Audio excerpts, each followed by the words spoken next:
एक दिन मेरी वाइफ नहीं थी घर पे, मैं कोई ध्यान करके सोया था। ओके। रात के 2:30 बजे करीब आंख खुली, कोई साथ में लेटा हुआ था।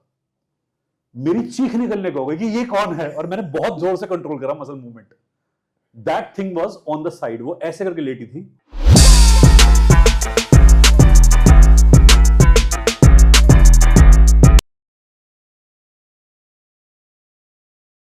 और मुझे घूर रही थी। So welcome to Tarun Sharma show, और एक नए एपिसोड में आपका स्वागत है। हम सब लोगों ने सुना है, हमारे धार्मिक ग्रंथों में भी बताया गया है कि हम लोग एक ही ऊर्जा के पार्ट हैं। एक शक्ति है जिससे सभी सब कुछ उत्पन्न हुआ है।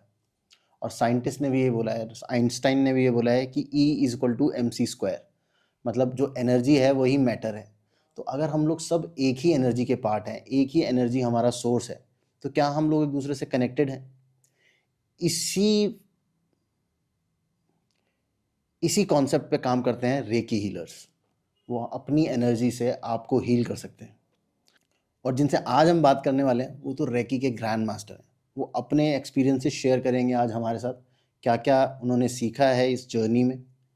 तो आइए बात करते हैं सिद्धार्थ भारद्वाज जी से।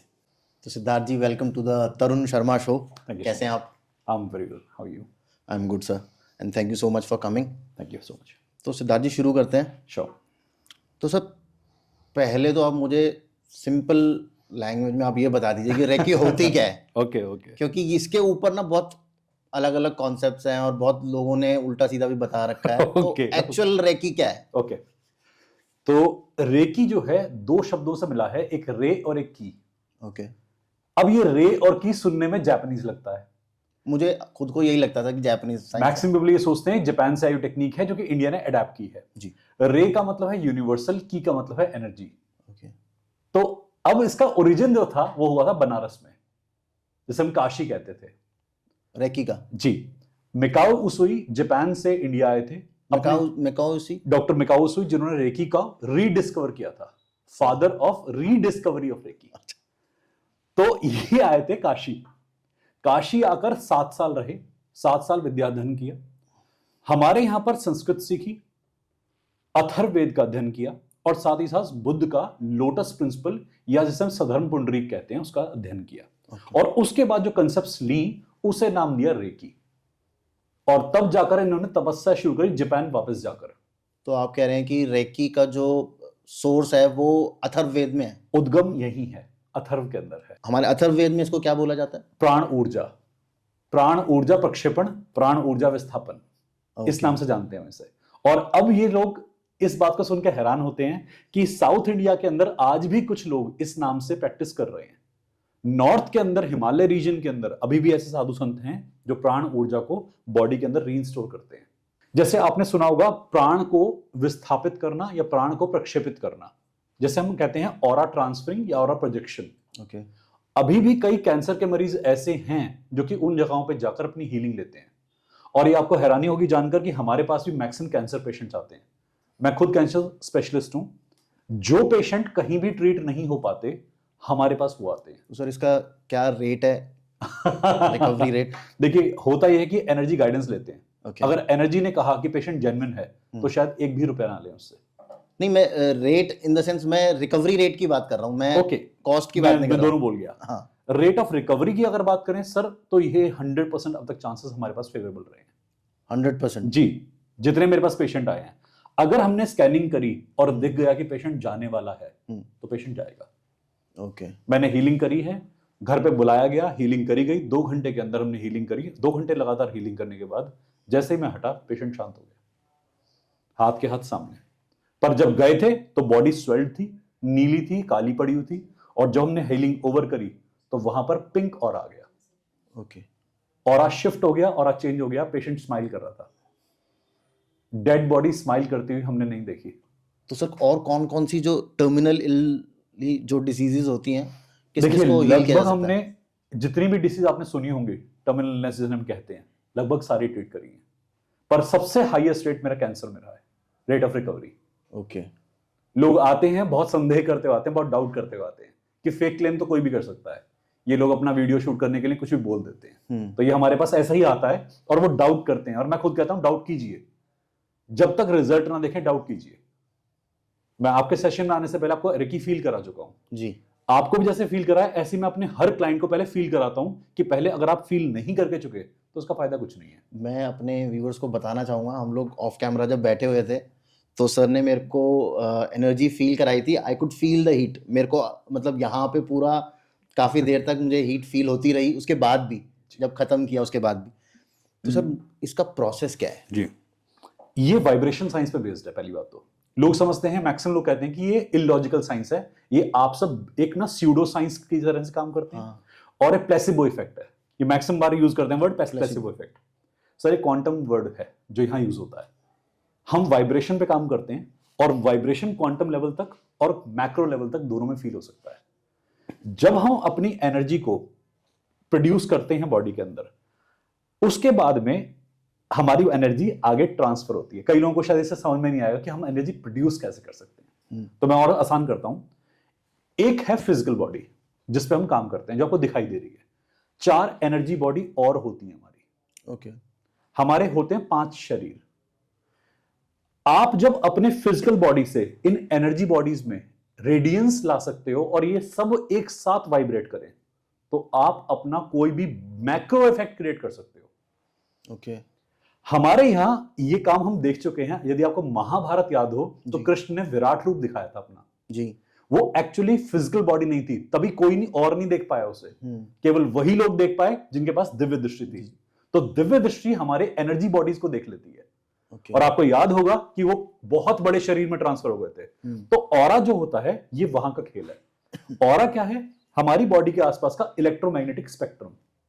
ये 4 इंच दूर से लेके हजारों फुट तक हम इसे एक्सपेंड कर सकते हैं। जब आप प्रैक्टिस करते हैं, मेडिटेशन करते हैं, एक डिसिप्लिन लाइफ जीते हैं, तो आप अपनी एनर्जी को माइक्रो लेवल से लेके मैक्रो लेवल तक फील करा सकते हैं।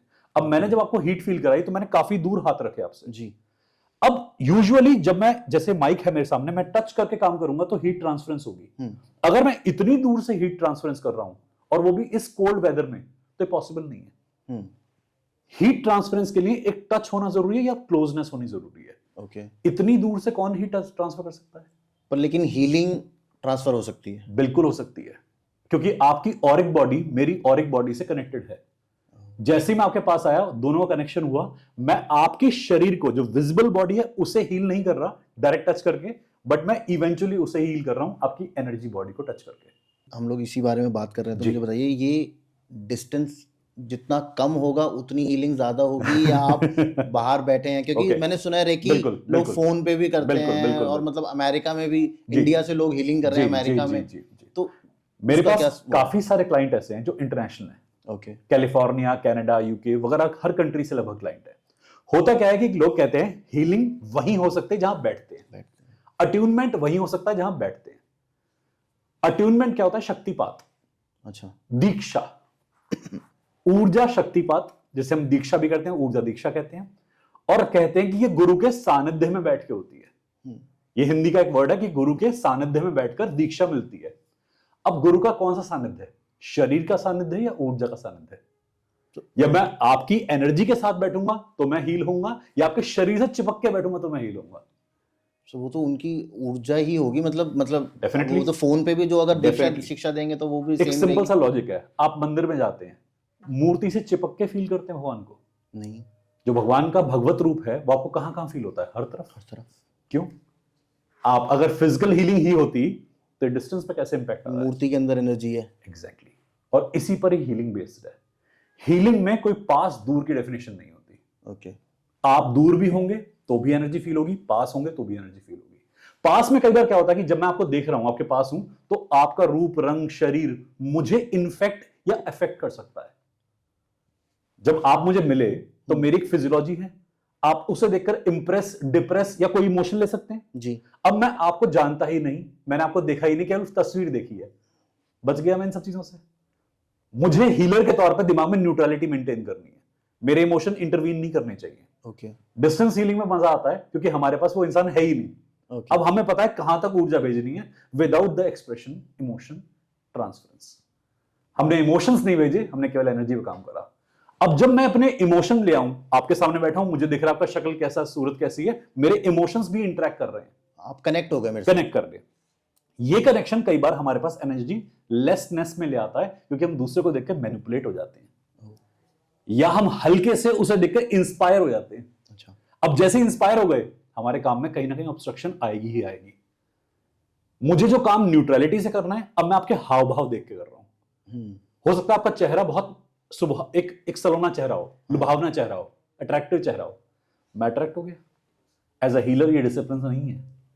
हीलर को न्यूट्रल होना चाहिए। मान लीजिए कोई कैंसर का पेशेंट आया, ऑरा बहुत नेगेटिव है, ऑरा बहुत हैम्पर्ड है, हीलर देख के परेशान हो गया कि इंसान तो बहुत पेन में है, इसको ठीक कैसे किया जाए। एग्जैक्टली। एम्पैथी की जगह सिंपैथी शुरू हो गई। डिस्टेंस हीलिंग में हम एम्पैथी को मेंटेन कर पाते हैं, सिंपैथी लेस रहती है। तो यहां पर डिस्टेंस मैनिपुलेशन जो होती है वो हमारे पास हमें बचा लेती है। हम डिस्टेंस में आकर ना अपने दिमाग को कंट्रोल कर लेते हैं। सर, अभी जो सबसे बड़ा सवाल है जी, जो हम लोग अभी मेरे ख्याल से 30-40 बार एक वर्ड यूज कर चुके हैं, एनर्जी। जी। तो एनर्जी है क्या? एनर्जी एक ऐसा वाइब्रेशन है जो यूनिवर्स जब से बना है तब से प्रेजेंस है, जो हमारे सब ग्रंथों में है कि एक ही सोर्स है हम ऊर्जा जहां से हम आए हैं, शक्ति। जी, शिव और शक्ति दोनों को हम एनर्जी कहते हैं। शक्ति वो ऊर्जा है जो समझ में नहीं आती, शिव वो ऊर्जा है जो प्रत्यक्ष है, दिखाई देते हैं। अब इसके बहुत सारे रूप और भी आते हैं कि अगर शक्ति प्रकृति है तो दिखाई देती है, शिव यदि अंतरिक्ष है तो दिखाई नहीं देते। तो बहुत ढंग से हमने इसे समझा है, कॉम्प्लिकेट नहीं करते, सिंप्लीफाई करते हैं। हमारे आसपास हर चीज में वाइब्रेशन है। जितनी भी चीज वाइब्रेट कर रही है, जो भी कोई है, वो एनर्जी सिक्रीट कर रही है, क्योंकि जब भी कोई चीज हिलेगी एक फ्रीक्वेंसी क्रिएट करेगी। अब ये फ्रीक्वेंसी जब माइक्रो लेवल पे आती है, जैसे हम हीलिंग के फॉर्मेट में बात कर रहे हैं, तो हमें दिखाई नहीं दे रही, पर मैक्रो फॉर्मेट में अभी उसका इंपैक्ट आप सबके सामने आ रहा है। ये लाइट, मेरी आवाज, आपका पोस्चर, मेरा पोस्चर, ये सब वाइब्रेशंस क्रिएट कर रहा है। एनर्जी इसे ही कहते हैं, एनर्जी मींस वाइब्रेशन। ओके। अब ये जब बहुत माइक्रो लेवल पे जाती है तो कई बार ऐसी एनर्जीज भी हैं जिनकी वाइब्रेशन फील नहीं होती बट प्रेजेंस होती है। जैसे sir for example? Okay, Auric vibrations. मैं आपको इसका एग्जांपल देता हूं। आपने सुना होगा कि ऋषि मुनि किसी गांव में आते थे तो उनकी आभा पहले महसूस होती थी कि कोई आने वाला है। आने वाला है। कैसे खबर होती थी? उनका ऑरा बताता था कि ऋषि मुनि आने वाले हैं।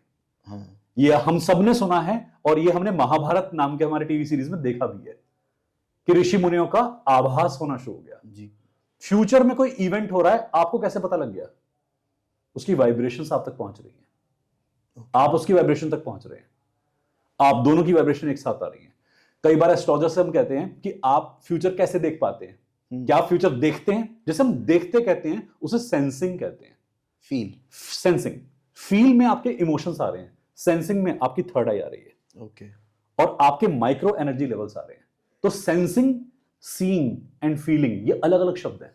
हम कहते हैं हमें ऐसा लग रहा है, जैसे लग रहा है कहते हैं ना, वो सेंसिंग है। Okay. Sensing with the concept of devotion, dedication plus spirituality.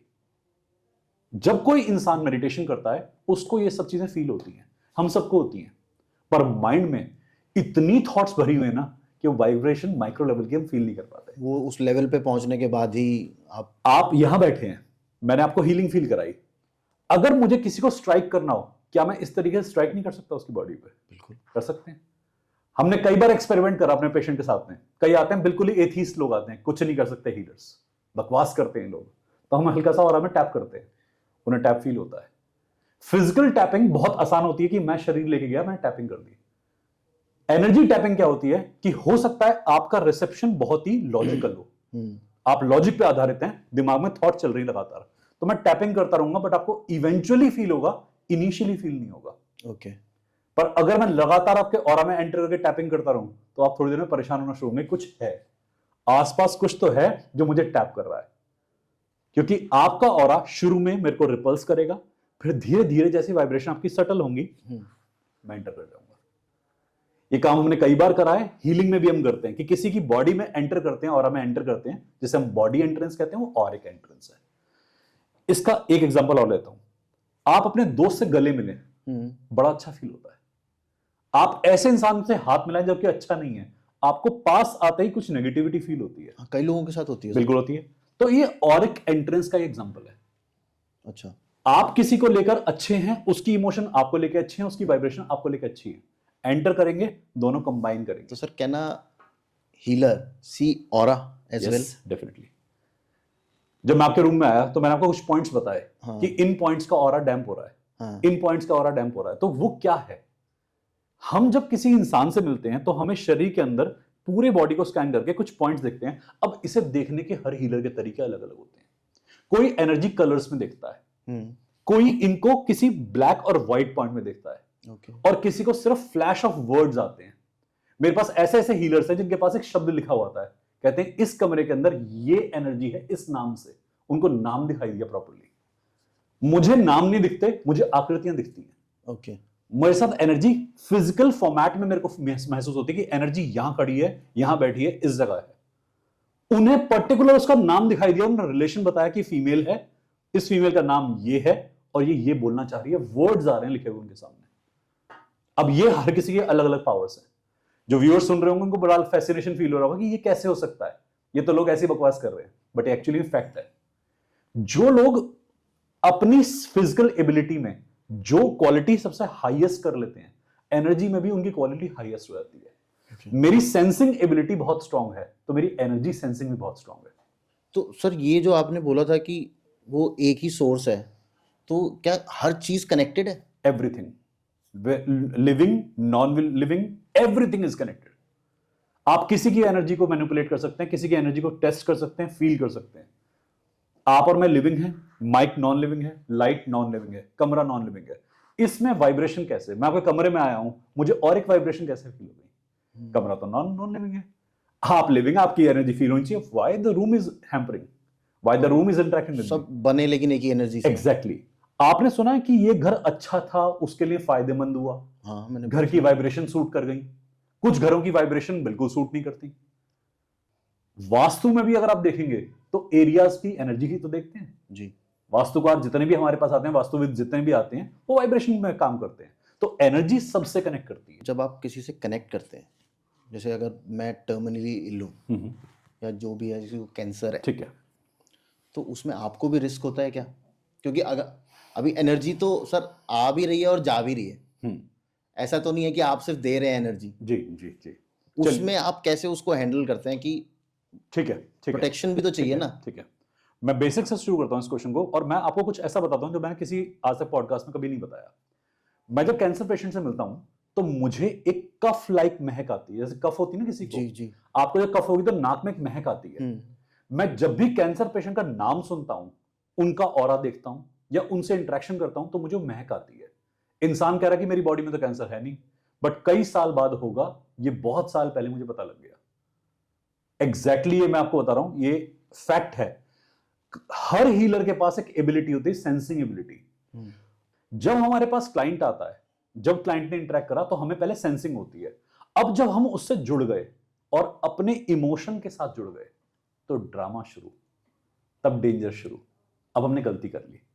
हमें किसी को ना इमोशन के बिना जुड़ना सीखना है, किसी से भी। उसे करुणा कहते हैं, उसे एम्पैथी कहते हैं। जब हम इमोशन के साथ जुड़ते हैं तो सिंपैथी कहते हैं। ओके।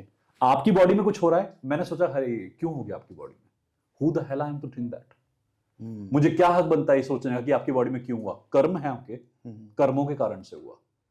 बिना कर्म के कोई चीज एग्जिस्टेंस में नहीं आती, और जब तक कार्मिक क्लियरेंस लोग नहीं कर लेंगे वो चीज रिमूव भी नहीं होती। तो सर रेकी से कार्मिक क्लियरेंस भी हो सकती है? मैं बताऊंगा इसके बारे में भी आपको। जब हमने ईगो ली कि मैं हीलर हूं, हीलिंग मेरी है, हीलिंग यूनिवर्सल है, मेरी नहीं है, मैं सिर्फ एक मीडियम हूं, अपनी बॉडी में एनर्जी कॉल करता हूं और बॉडी को ओपन कर देता हूं एनर्जी के लिए। हीलिंग हो जाती है अपने आप। हीलिंग की अपनी कॉन्शियसनेस है, हीलिंग की अपनी चेतना है। अब जब मैंने आपको हील करा और आपको इस इमोशन से हील करा, हीलिंग तो मैं कर रहा हूं, मैं का भाव आ गया। मैं आते ही, ईगो आते ही मुझ पे इंपैक्ट आएगा। अगर हीलिंग मेरी नहीं तो मुझ पे इंपैक्ट नहीं, अगर हीलिंग मेरी है तो मुझ पे इंपैक्ट भी है। जब तक मैं इंटरवीनिंग मीडियम हूं, हीलिंग का सारा इंपैक्ट मुझ पे है। जब तक मैं अकारण काम कर रहा हूं, कोई इंपैक्ट। तो सर आप तो इतना कर करके आपको ये नॉलेज आ गई है। कई लोग ऐसे भी तो सर होते होंगे जो थोड़े से नौसिखिए होते हैं, वो चले तो जाते हैं अंदर और फिर फंस जाते हैं। जी, मैं कई सारे बच्चों को ट्रेन करता हूं तो ये बताता हूं कि आप हीलिंग को सीख तो रहे हो, आप पहले डिसिप्लिन सीखोगे। उन्हें पहले मेडिटेशन में लाया जाता है, एक रिजीम रूटीन बताना होता है हमें। देखिए बहुत जरूरी है कि सवेरे जो ब्रह्म मुहूर्त कहते हैं हम 3:30 से 4:30 का एक टाइम पीरियड हमारे पास कहा जाता है, उसमें उठना एक हीलर के लिए और डिसिप्लिन मेंटेन करना, जो कि हम भी करते हैं। बच्चे क्या होते हैं, शॉर्टकट मार लेते हैं। बहुत सारे लोग जो नए नए आते हैं शॉर्टकट मार लेते हैं, सर ने कहा है कोई बात नहीं, करेंगे नहीं करेंगे, बात तो एक ही है, हीलिंग तो हमारी बॉडी में हम स्प्रेड कर देंगे। आप एक बात बताइए कि आप जब एक सिंपल नूडल खाते हैं, उसका ऑरा भी आपको इफेक्ट कर सकता है। आप अपनी जिंदगी में किसी इंसान से मिलते हैं, उसका ऑरा इंपैक्ट कर सकता है। तो इतना बड़ा प्रोसेस जो आप कर रहे हैं, उसका ऑरा आपको इंपैक्ट नहीं करेगा या आपके ऊपर कोई इंपैक्ट नहीं आएगा। आपको उसको डिटॉक्स करना पड़ता है। जब आप किसी को हील करते हैं उसके जी, बाद जी ध्यान में बैठ के ग्राउंडिंग करके डिटॉक्स करना पड़ता है, हमारे ऊपर भी इंपैक्ट आता है। ये बात बहुत इंपॉर्टेंट है और व्यूअर्स के लिए बहुत इंपॉर्टेंट है कि डिटॉक्स करना हर हीलर के लिए इंपॉर्टेंट है। हीलर्स बहुत बार कहते हैं कि हमें कोई दिक्कत नहीं है, मैं तो कर ही लूंगा, हीलिंग आ रही है, यूनिवर्स ने काम करना है, मैं तो कुछ भी नहीं होगा मुझे। ये गलत मेंटेलिटी है। हर हीलर ऑब्स्ट्रक्ट होता है, हर हीलर फंसता है। सर हीलर्स को, पुजारियों को, डॉक्टर्स को, पुलिस वालों को कैंसर का रेट सबसे हाईएस्ट मिलता है। ये मेरा ऑब्जर्वेशन है, कई सालों से डाटा कलेक्ट कर रहा हूं। वो कहते भी तो ना सर, जो तंत्र करते हैं उनके ऊपर सबसे ज्यादा इफेक्ट करता है वो। सर ये बहुत जरूरी है समझना कि आप एनर्जी से प्ले नहीं कर सकते। एनर्जी से अगर आप संबंध स्थापित करते हैं किसी भी तरीके से, ये मान लीजिए मैं आपका एस्ट्रोलॉजिकल चार्ट को देख रहा हूं बार बार, अब मैं आपके कर्मा में अनड्यू इंटरफेरेंस कर रहा हूं। एस्ट्रोलॉजिकल चार्ट देखने का भी कार्मिक क्लियरेंस करना पड़ता है। एस्ट्रोलॉजर्स को बहुत हाई रेट है बॉडी इंफेक्शंस होने की। अच्छा, देश के कई सारे ऐसे माने हुए एस्ट्रोलॉजर्स हैं, वो कैंसर क्रिएटेड है बॉडी के अंदर। आप जब किसी कर्मों में झांक रहे हैं और अपना कार्मिक क्लियरेंस नहीं कर रहे, इंपैक्ट आएगा ही आएगा। तो कैसे कैसे करना चाहिए सर ये क्लियरेंस? ये देखिए, पहले हमें मेडिटेशन की जर्नी पे जाना चाहिए। मेडिटेशन की जर्नी में क्या होता है, हम आपको साध लेते हैं अपने आप को। जब आपने अपने सारे सेल्स की वाइब्रेशन को कंट्रोल में कर लिया, तो आपके अंदर कोई अनवांटेड एनर्जी नहीं आ सकती। मेरे सेशन में बहुत बार होता है, तंत्र वाले लोग आते हैं। मेरा एक स्टूडेंट था, तांत्रिक था। अच्छा, अभी कुछ ही महीने पहले की बात है, कहता सर आपको हिला के दिखा दूंगा, कुछ डालूंगा आपके अंदर। मैं कहा ठीक है, मोस्ट वेलकम।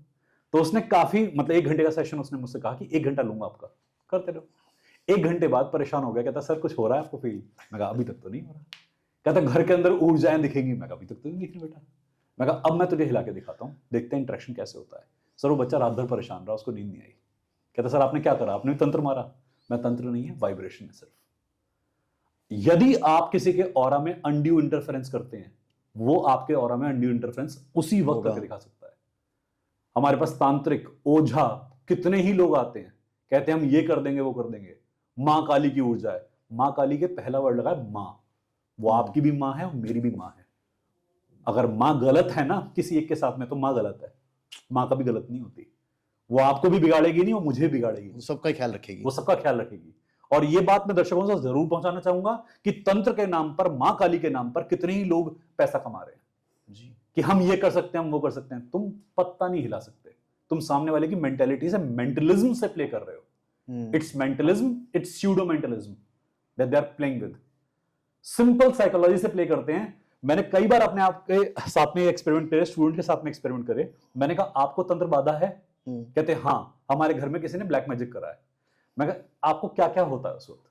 कहते हैं हमें ऐसा होता है। उन्होंने कुछ बताया। मैं ठीक है, एक बार मेरे सामने बैठिए और सेम स्टेट में जाइए। तो गए, उस स्टेट में वो करना शुरू करा। मैंने छोटा पिन रखा, मैंने उनके पैर में जोर से पिन चुभाया, एकदम से अपनी स्टेट से बाहर आ गया। मैंने पूछा अब बाधा कहां गई? अगर कोई अगर तंत्र था, ताकत थी, तो अब कहां है? किसी ने उनको बिलीफ दिला दिया कि तुम्हारे ऊपर किसी ने नेगेटिव एनर्जी थ्रो करी है। आपका माइंड है जो बॉडी में कुछ भी क्रिएट कर सकता है।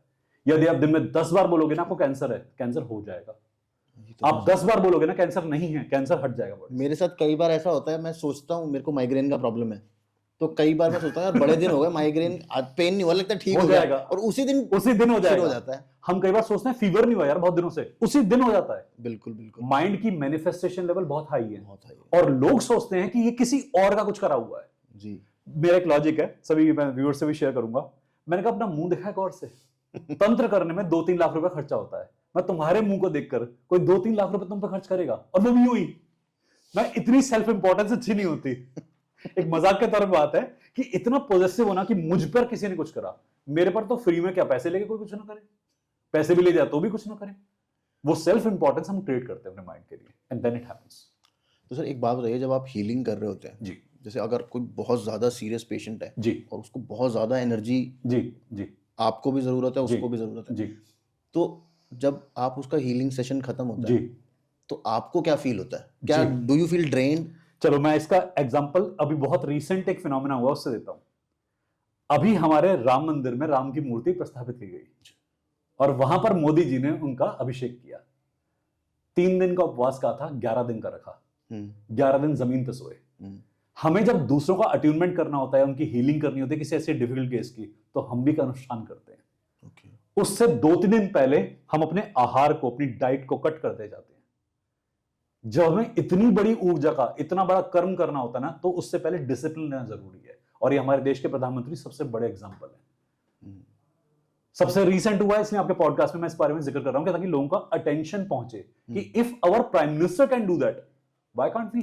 साउथ में भी मैंने सुना है कोई एक मंदिर है, वहां पे जाने से पहले आपको 40 दिन उपवास करना होता है, संयम नियम करना होता है। वो कोई एक एक्टर है जो अभी RRR में थे, उन्होंने किया था, वो काफी फेमस भी हुआ था। वो नंगे पैर ही रहते थे, जमीन पे सोते थे जी, क्योंकि वहां की शायद एनर्जी इतनी ज्यादा है कि आप वहां पहुंचने के लिए आपको वो करना पड़ेगा। अगर सिद्धि चाहिए तो पहले डिसिप्लिन जरूरी है। सिद्धि उसे ही मिलती है जो डिसिप्लिन करता है। महादेव कैलाश पे रहते हैं, कैलाश का रास्ता आसान नहीं है। मैं महादेव का अनन्य भक्त हूं, तभी तो मुझे चढ़ नहीं पाया, बहुत भक्ति है मेरे मन में। और महादेव का रास्ता ना कभी सुगम नहीं होता, वो हर प्रकार से आपको टेस्ट में लेते हैं। रावण के भी 10 सिर काटने के बाद में उसे महाभक्त का वरदान दिया। हम तो कुछ भी नहीं करते सर एनर्जी के लिए। हम तो एक डिसिप्लिन को भी बहुत बड़ा मानते हैं कि सर ने कह दिया सुबह उठना है। सर सुबह उठना तो कुछ भी नहीं है। अगर एनर्जी हमसे पूरा जीवन मांग लेना कि सारा जीवन दे दो और मैं तुम्हें एक पल की एनर्जी दे दूं, तो बहुत बड़ी बात है। पर लोगों के लिए बहुत बड़ी बात हो सकती है कि कहने की बातें कौन इतना डिसिप्लिन करता है। सर अभी आप तंत्र की बात कर रहे थे जी, तो मुझे एक बात बताइए, एनर्जी का सोर्स एक ही है जी, तो जब वो सोर्स एक है तो उसमें से नेगेटिव और पॉजिटिव एनर्जी, वो जो हम रिसीव कर रहे हैं उसकी नेगेटिविटी है, या जो उसमें भी नेगेटिव और पॉजिटिव दोनों है? मैं इसको बहुत सिंपलीफाई करता हूं। जब हमसे कोई हीलिंग कराने आया, हमने कहा कि हम जैसे हम हीलिंग करते हैं व्हाइट एनर्जी यूज करते हैं, एक डार्क एनर्जी भी होती है। अच्छा, होती है? कैसे? आपने कहा कि हीलिंग करनी है मेरे इस पर्पस के लिए।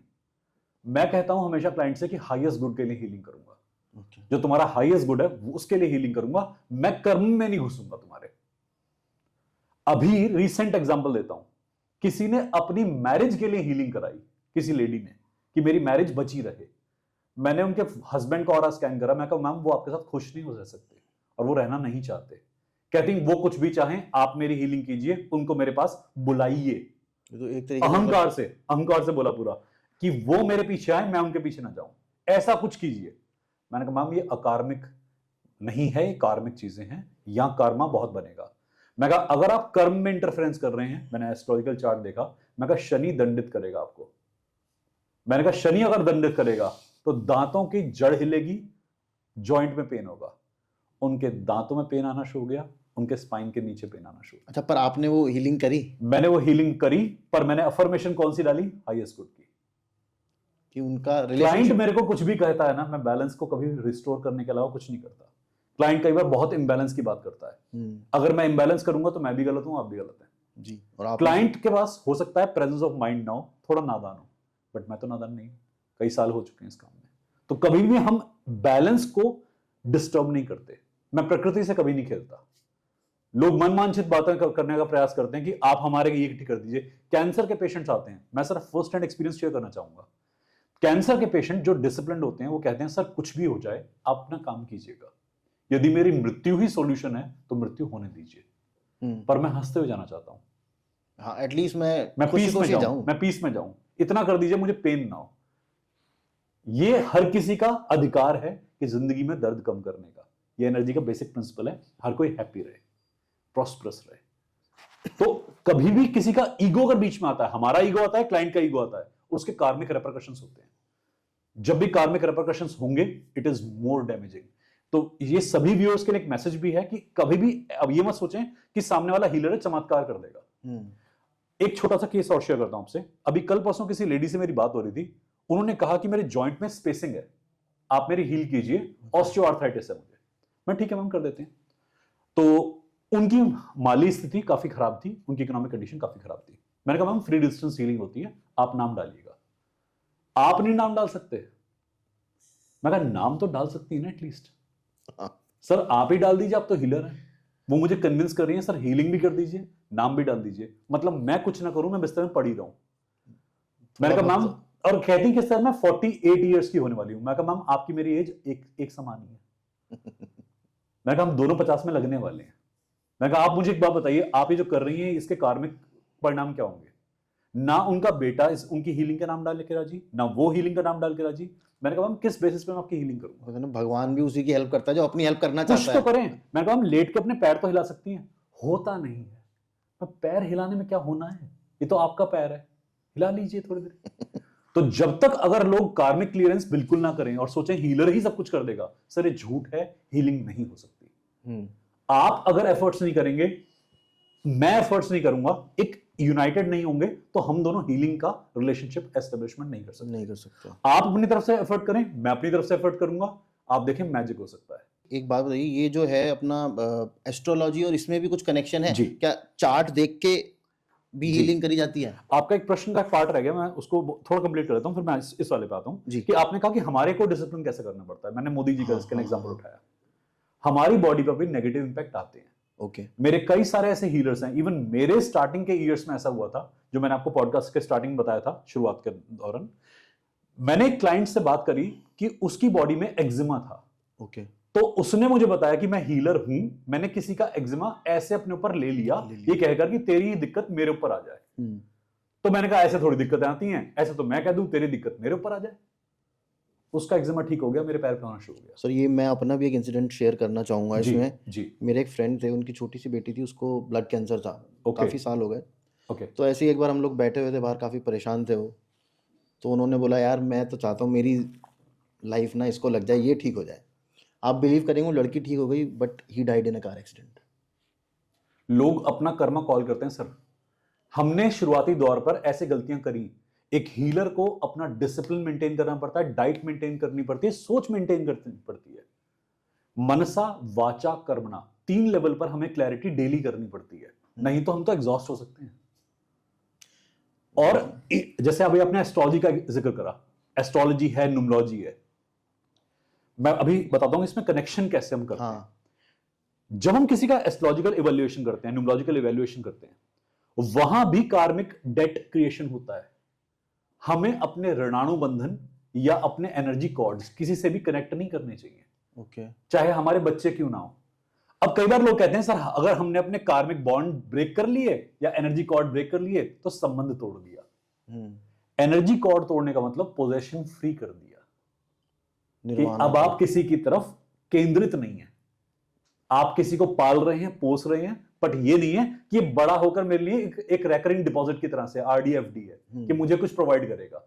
आप कर्म कर रहे हैं, सेल्फलेस करें, सेल्फलेस होकर। और अब आपने को ना रेट ऑफ इंटरेस्ट का परवाह नहीं है कि मुझे क्या मिलेगा कल को, कि 12% का आएगा, 25% का आएगा, वो परवाह नहीं है।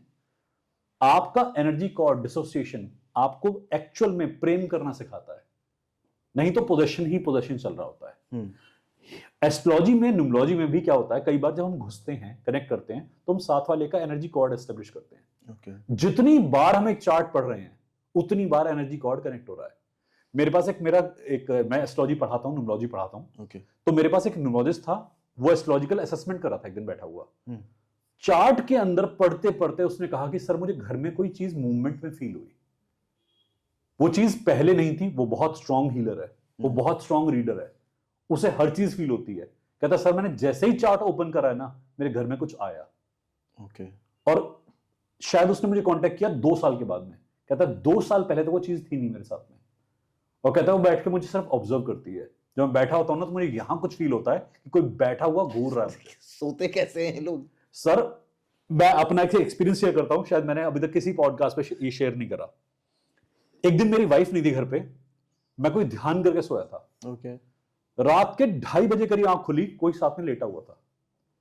मेरी चीख निकलने को हो गई कि ये कौन है, और मैंने बहुत जोर से कंट्रोल करा muscle movement. That thing was on the side, वो ऐसे करके लेटी थी और मुझे घूर रही थी। अब चश्मा पहना नहीं हुआ था, चश्मा हटा हुआ था, तो क्लियर कट एनर्जी नहीं मैं स्कैन कर पाया कि क्या है। अंधेरा वैसे था रूम में, बस मुझे उसका आउटर सरफेस फील हो रहा था कि कोई है, जैसे कोई लेटा होता साइड में करवट लेके। मैंने उससे कहा देख सोना है तो साइड में सो जा, डिस्टर्ब कर मत, नहीं तो बहुत मारूंगा, और चली जाए यहां से। एनर्जी को जब हम कमांड देते हैं, एनर्जी मूवमेंट करती है। मेरे घर में, मेरे कमरों में कई बार हमने एनर्जी को उड़ते हुए, मूव करते हुए महसूस करा है, और जब हम उसे एड्रेस करते हैं हमेशा और रिस्पॉन्ड करती है। मैं आपको एक एक्सपीरियंस और इसी से कनेक्टेड बताता हूं कि मेरी हर क्लास में जब भी मैं प्रेडिक्शन करने वाला हूं, और कार्मिक प्रेडिक्शन है, सबके मोबाइल बजने शुरू हो जाएंगे। ये फिक्स पैटर्न है, किसी किसी घर की स्क्रीन फ्लिकर करनी शुरू कर जाएगी। अच्छा। टीवी डिस्कनेक्टेड है, कॉर्ड बाहर निकली हुई है, प्लग बाहर निकला हुआ है, स्क्रीन पे फ्लैशिंग हो गई, लाइट पे फ्लैशिंग हो गई। एनर्जी को जब हमने नोटिफाई किया, चैलेंज किया, एनर्जी ने हमें चैलेंज किया। मैं अट्यूनमेंट दे रहा हूं स्टूडेंट को, शक्तिपात कर रहे हैं हम, एनर्जी का अट्यूनमेंट हो रहा है। मैंने ऑरा ओपन करा, डिस्टेंस अट्यूनमेंट है, स्टूडेंट कैलिफोर्निया में है, मैं इंडिया में हूं, मैं यहां पर उसका ऑरा कॉल कर चुका हूं, उसके ऑरा को ओपन करा, एनर्जी ने चैलेंज करा, इसको अट्यून मत कर दियो। एकदम से ना मेरे को अभी भी गूज बम्स फील हो रहे हैं, क्योंकि वो जो एक्सपीरियंस होता है ना, वो बहुत हॉरिफाइंग होता है। स्टूडेंट, अभी मैंने रिसेंट अट्यूनमेंट करा, वहां पर 60 स्टूडेंट्स थे। 60 स्टूडेंट्स का एक साथ अट्यूनमेंट कर रहा था मैं वहां बैठा हुआ। आप बोल रहे हो मुझे जी, आपको स्पाइन में फील होगा वो। स्टूडेंट्स के कईयों के ऑरा इतने प्यारे थे कि एनर्जी स्प्रेड करना मेरे लिए आसान था, और किसी किसी का ऑरा ऐसा था, एनर्जी चैलेंज करते घुस मत जाना अंदर। हमें एनर्जी को बोलना पड़ता है बहुत बार कि प्लीज आप कुछ मत करो, हम डिस्टर्ब नहीं कर रहे, हम केवल उसको बेटरमेंट के लिए हीलिंग दे रहे हैं, आपका भी बेटरमेंट होगा, उसका भी होगा। हमें बाईपास करना पड़ता है, और एस्ट्रोलॉजिकल चार्ट से, न्यूमरोलॉजिकल चार्ट से पहले ही मैं देख लेता हूं कि ये होने वाला है मेरे साथ। तो मतलब जो बीमार आदमी है, जो जिसको कुछ भी प्रॉब्लम है, उसकी एनर्जी की अपनी थिंकिंग है। सर, एनर्जी की सोच है, वाइब्रेशन है। जितने भी हीलर्स में सुन रहे हैं वो इस बात से पूरा पूरा रिलेट कर सकते हैं मैं क्या बोल रहा हूं। एनर्जी चैलेंज करती है आपको कई बार कि यहां आ मत जाना, यहां घुस मत जाना। वॉर्न करती है कई बार कि आप मेरे साथ मैस नहीं कर सकते, I am here for a purpose, let me solve my purpose. हम वो पर्पस समझना चाहते हैं, एनर्जी उसमें भी हमें इंटरवीन करती है बहुत बार। अच्छा। तो अब इससे कई लोग कह देते हैं कि वहां भूत बाधा है, प्रेत बाधा है। एक इंसान जब गया, दुनिया से गया फिजिकली, उसके, मैंने कहा कि 4 एनर्जी लेवल और थे, वो डिप्लीट नहीं हुए। अच्छा, energy can never be created not destroyed. तो एनर्जी रहती है, जब इच्छा पूरी हो गई तो शून्य हो जाएगी अपने आप। ओके। जब तक इच्छा अधूरी रही, तो यहां ये है, ये वाला मर गया। एक्चुअल कॉन्सेप्ट इसका वो है कि वो जब किसी की इच्छा अधूरी रह जाती है तो उसकी एनर्जी भटकती रहती है, और वो शरीर है नहीं, कुछ कर नहीं सकती, तो शरीर ढूंढती है कि मेरे टाइप का वाइब्रेशन का बॉडी कौन सा है, और जैसे ही उसे अपनी फ्रीक्वेंसी की बॉडी मिल गई, वो एंटर करके अपनी सिद्धि करना शुरू कर देती है। कभी ऐसा हुआ है आपके साथ कि आप कहीं गए हीलिंग करने, वहां एक बहुत पर्सनल एक्सपीरियंस शेयर करता हूं आपसे प्लीज। मेरे साथ में, शायद मेरे ख्याल से अभी तक ये पॉडकास्ट में मैंने कभी नहीं शेयर करा, पता नहीं आज बहुत सारे एक्सपीरियंस याद आते हैं। It's good for us. मैं अपनी वाइफ के साथ बैठा था, और मैं कुछ वाइफ को प्रेडिक्शन दे रहा था किसी बारे में कि आप ऐसे करो, ये अट्यूनमेंट करती हैं तो मेरे साथ जुड़ के अट्यूनमेंट करती हैं, हम हस्बैंड वाइफ दोनों अट्यूनमेंट देते हैं। ओके। तो मैंने कह रहा था कि आप अट्यूनमेंट में ये प्रोसेस ट्राई करो, और जो प्रोसेस था वो म्यूजिकल प्रोसेस था। ओके। मेरी वाइफ के जो फादर थे वो म्यूजिशियन थे, और बहुत प्यारे म्यूजिशियन थे। अच्छा। इंडिया में बहुत बड़ा नाम है, वर्ल्ड वाइड लेवल पे बहुत बड़ा नाम है उनका, तबला वादक थे। अचानक से मेरी स्पाइन में मैंने कोई एनर्जी फील करी, और exactly at the same time wife ने अपने हार्ट पे एनर्जी फील करी। मैंने कहा ये तेरे फादर हैं। और ये जब मैं बोल रहा हूं ना, मेरी पूरी स्पाइन वापस, आप मेरे गूज़बम्स देख सकते हैं, पूरे मेरे फ्लैशेस हो रहे हैं वापस। मेरी वाइफ को एकदम से रोना आया, उसके आंखों में आंसू आया कि ये कैसे हो रहा है। सेम टाइम पर मुझे चोक हो गया कि मैं कहा तो पापा की एनर्जी है, आई कैन फील हिम, क्योंकि मुझे उनका ऑरा पता था, जब वो रहे थे मैंने उनको देखा है काम करते हुए। और आपसे मैं बोल रहा हूं, देखिए मेरी घड़ी वाइब्रेट कर रही है फिर से। मैंने आपसे कहा कि एनर्जी इंटरेक्ट करती है, घड़ी वाइब्रेट कर रही है, और अभी के भी बज करा इसने। मैं आपसे बोल चुका हूं कि जब भी मैं बात करूंगा ना, आसपास के इलेक्ट्रॉनिक ऑब्जेक्ट्स बात करते हैं। Whenever I'll be addressing all these things, they will immediately contact me कि हाँ ऐसा है। तो एनर्जी ने एकदम से मेरे से कांटेक्ट करा, मेरी बॉडी के अंदर प्रवेश करा, और वो प्रवेश कुछ मिनट्स का था। वो चली गई कुछ मैसेज देकर कि जो आप कह रहे हो वो सही कह रहे हो, कि उस प्रोसेस को करना चाहिए। एग्जैक्टली। उसने अफर्मेशन को ठप्पा लगाया, मोहर लगाया कि yes I want this to happen. तो ये मैं आपको अब सबसे रीसेंट बता रहा हूं, अपनी खुद पर्सनल लाइफ का बता रहा हूं, किसी और का तो हम यूं ही कह सकते हैं कि इसमें प्रवेश हुआ था। मेरी स्पाइन कांप गई थी, और जब मैंने वो प्रोसेस ओवर हुआ, मैंने वाइफ से बोला मुझे भूख लग रही है, क्योंकि जब एनर्जी हीलिंग करते हैं तो इतनी तेज भूख लगती है कि 3 बंदों की खुराक खाते हैं। कई बार ये पर्टिकुलर मेरा एक्सपीरियंस है कि मुझे मीठा चाहिए होता है। अगर मैं हीलिंग करके आया हूं तो मुझे कुछ ना कुछ खाना है। और कभी कभी मेरी डाइट ऐसी होती है, वाइफ कहती है सारा खाना खा गए तुम आज का, कहती 3 बंदों के लिए खाना बना था तुम अकेले खा गए। उसमें मैंने सुना भी है कई बार, कई जिन लोगों के ऊपर भूत प्रेत होता है वो ज्यादा खाना खाते हैं। ये पॉजिटिव हो एनर्जी या नेगेटिव हो, ये दोनों तरीके से होता है। अट्यूनमेंट के बाद में हम कई बार कंट्रोल कर लेते हैं अपनी डाइट को, अपने भूख को बांध लेते हैं, मार देते हैं। बट कभी कभी एनर्जी कहती है कि मुझे खाना है, मुझे खिलाइए प्लीज। और जब तक वो खाते नहीं है संतुष्टि नहीं होगी, एक बेचैनी सी रहती है। तो मीठे से मेरा वो कनेक्शन है, मे बी मेरे चाइल्डहुड से हो सकता है कि एनर्जी उसी पर काम करती हो। देखिए यहां बहुत सारे लोग मुझे सुन रहे हैं, डॉक्टर्स भी सुन रहे हैं।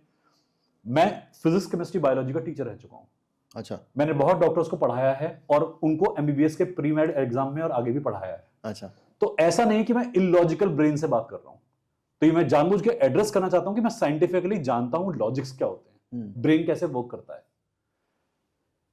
हमें कई बार इतनी डिप्राइवेशन होती है कि आपको ये चीज करनी है और एनर्जी कह रही है कीजिए। आपने बनारस के पंडितों को सुना होगा, जब वो किसी का श्राद्ध में आते हैं वो पोजेशन स्टेट में जाते हैं, वो एनर्जी उन्हें पोजेस करती है और इनके अंदर प्रवेश करती है। वो घर के लोगों को कुछ बताते हैं कि वहां वो रखा हुआ है, उसमें से ये ले लेना, तुम्हारी एक प्रॉपर्टी है यहां से करना, प्रवेश करके बताती है। और उसके बाद वो 3-3 लोगों की खुराक लेते हैं बैठ के। 40 पूरी, 200 पूरी, 300 पूरी खाते देखा मैंने ब्राह्मणों को। अकेला ब्राह्मण 300 पूरी नॉर्मल खा नहीं सकता, नाम भी नहीं सकता। 3-4 पूरी से ज्यादा क्या? एग्जैक्टली। और उनका नाम होता है कि 120 पूरी वाला ब्राह्मण, 200 पूरी वाला ब्राह्मण, ऐसे नाम दे रखे हैं उनको कि वो इतनी एनर्जी यूज करते हैं। जी। कुछ फेक भी हैं फॉर श्योर, कि हमारे यहाँ फेक भी हैं, वो उनके साथ में आप फंस सकते हैं। बट कुछ लोग इतने ज्यादा एक्यूरेट हैं कि आज भी काम करते हैं। अब आपने जो प्रश्न पूछा एस्ट्रोलॉजी और न्यूमरोलॉजी वाला, उस पर आते हैं। हम चार्ट देखकर जान सकते हैं कि चार्ट में जो हमारी कंडीशन है उसे एनर्जी से रिलीज कराया सकता है। ओके।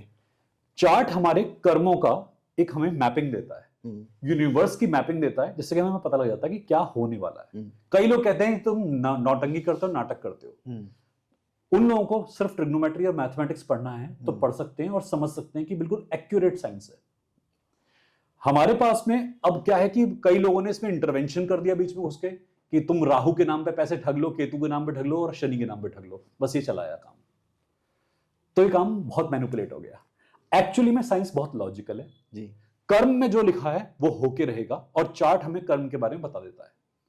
अब चार्ट में रेमेडीज कैसे करते हैं, कर्मों को मिनिमाइज करने का या इंटेंसिटी तेज और धीमी करने का प्रोसेस होता है। ओके। ये व्यूअर्स को मैं बताना चाहूंगा कि ऐसा कोई प्रोसेस नहीं है जैसे कर्म को बाईपास कर दे। ऐसा कोई तरीका नहीं है। मतलब बारिश में जाओगे तो भीगोगे। अब आप, जैसे मैंने आपको पहले भी बात कर रहे थे कि अगर एक्सीडेंट लिखा है तो एक्सीडेंट होना है। आपका एक्सीडेंट ट्रक से होगा या साइकिल से होगा, ट्राई साइकिल से होगा या बड़ी साइकिल से होगा, ये आपके ऊपर है। Okay. कर्म करेंगे तो एक्सीडेंट की प्रोबेबिलिटी रिड्यूस हो सकती है, मिस नहीं हो सकती। एक्सीडेंट है तो एक्सीडेंट होना है। सीढ़ी से गिरना है, सीढ़ी से गिरोगे। अब सीढ़ी से आप एक सीढ़ी से गिरे हो या ऊपर टॉप से, दैट इज अकॉर्डिंग कर्मा। कर्म करने पड़ते हैं तभी सॉल्यूशन मिलता है। लोग सोचते हैं कि एस्ट्रोलॉजर ने कहा ये अंगूठी पहन लो इसके बाद तो कुछ नहीं होगा। ऐसा नहीं है। वो अंगूठी के साथ साथ उसके रिलेटेड कर्म भी करने पड़ेंगे ताकि वो एनर्जीज को वो स्टोन वो एब्जॉर्ब करे। वो फ्रीक्वेंसी आपके ऑरा के अंदर वो आपको प्रोटेक्शन स्पेल बना दे, एक तरह से लॉक कर दे आपके ऑरा को। इसी संबंध एक बात बताता हूं, हमारे पास हम मैक्सिमम रेमेडीज मैं मंत्र की देता हूं या कि कोई धर्म की देता हूं। okay. कर्म करेंगे या मंत्र करेंगे।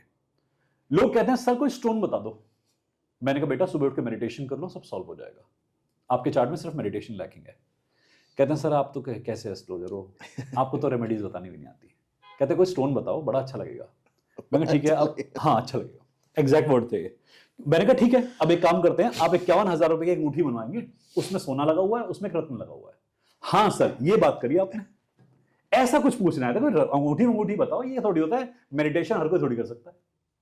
जरा बात सुन के देखिएगा। मेरा सर हम लोग हार्ड वर्क नहीं करना चाहते ना, शॉर्टकट चाहिए। They are always trying for the shortcut. और इसी कारण से मार्केट में अंधविश्वास फैला हुआ है जी।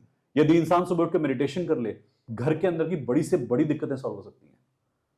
मैं अभी ऋषिकेश लेके गया था, अपनी रिट्रीट होती मेरी हर साल, तो ऋषिकेश में ट्रेनिंग के लिए गया था स्टूडेंट्स को।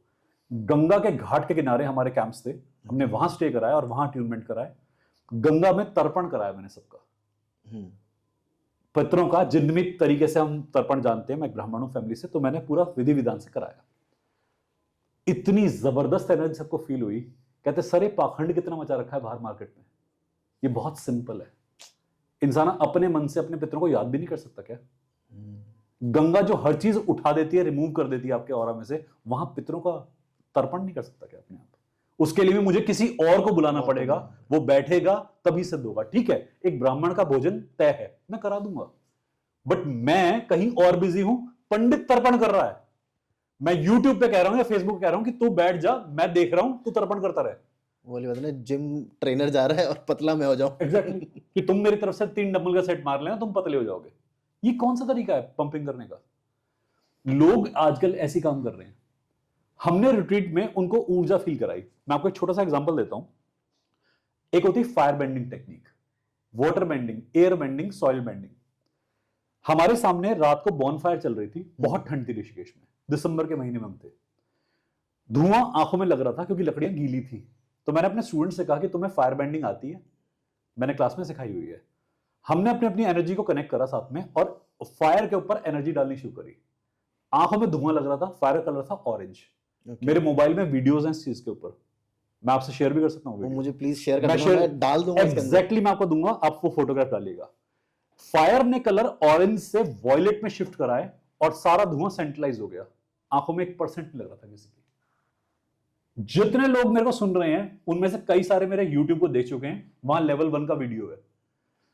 लेवल 1 के वीडियो में हमने एक मोमबत्ती जलाई, फायर के दोनों तरफ बच्चों ने हाथ रखे।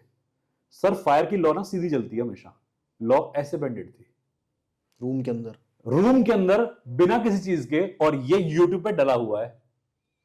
किसी किसी का फ्लेम इतना ब्राइट हो गया, किसी किसी का फ्लेम इलोंगेट हो गया। ये मैं आपको फैक्ट बता रहा हूं, ये मैं आपको कोई कहानी नहीं सुना रहा इस वक्त। ये फायर बेंडिंग टेक्निक है, ये फायर इलोंगेशन टेक्निक होती है, और ये हीलर्स बहुत आराम से कर सकते हैं। अगर मैं अग्नि को कंट्रोल कर सकता हूं तो मैं शरीर की अग्नि को कंट्रोल कर सकता हूं, पित्त को कंट्रोल कर सकता हूं, बॉडी में scabies, eczema, allergies, hair fall, skin जिसे पिगमेंटेशन कहते हैं, ये सब एसिडिटी कारण से होते हैं।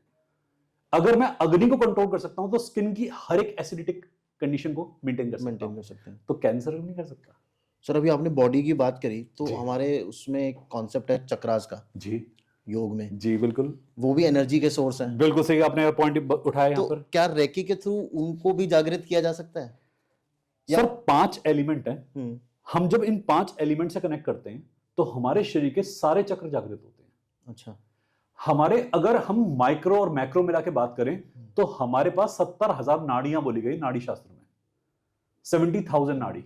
नर्व एंडिंग्स हम कहते हैं उसे नर्व एंडिंग्स, वो एक्चुअली एनर्जी मेरिडियन पॉइंट्स होते हैं, और ये बॉडी के ऊपर भी होते हैं और बाहर भी होते हैं। ओके, अब लोगों को ये नहीं पता एनर्जी पॉइंट्स बाहर भी होते हैं।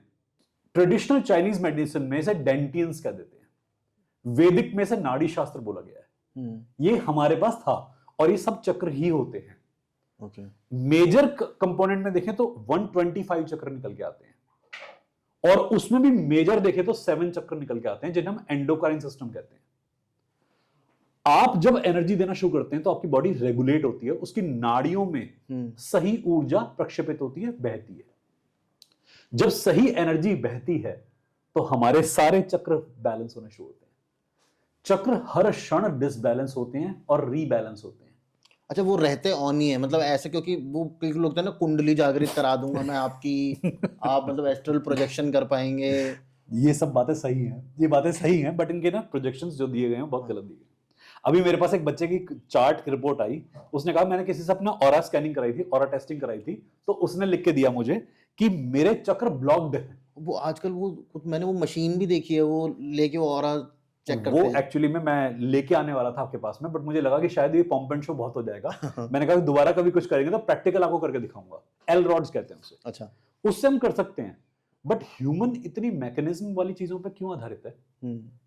अगर मैं अपनी थर्ड आई से स्कैनिंग नहीं कर सकता ना, तो मैं कहीं से स्कैनिंग नहीं कर सकता। एनर्जी तो सर यहीं से है ना, आप फील तो वही करोगे ना। ह्यूमन ने तो मशीन बनाई है, और लोग कहते हैं मशीन से फोटो खींच लो। अब जब हम किसी के चक्र की बात करते हैं कि तुम्हारे चक्र डिस्टर्ब है, चक्र डिस्टर्ब हो सकते हैं, कह देते हैं चक्र ब्लॉक्ड है 100%, और मैं अपने फोन में वो लिखी हुई रिपोर्ट दिखा सकता हूं, अगर वो अभी भी आज प्रेजेंट है ना चैट, उसमें लिखा हुआ है 100% चक्र ब्लॉक्ड। चक्र जब 100% ब्लॉक होगा ना, इंसान मर चुका है, उसे लाश कहते हैं। ये कौन से ऐसे हीलर हैं जो 100% चक्र ब्लॉक बता रहे हैं, और वो मशीन से देख के?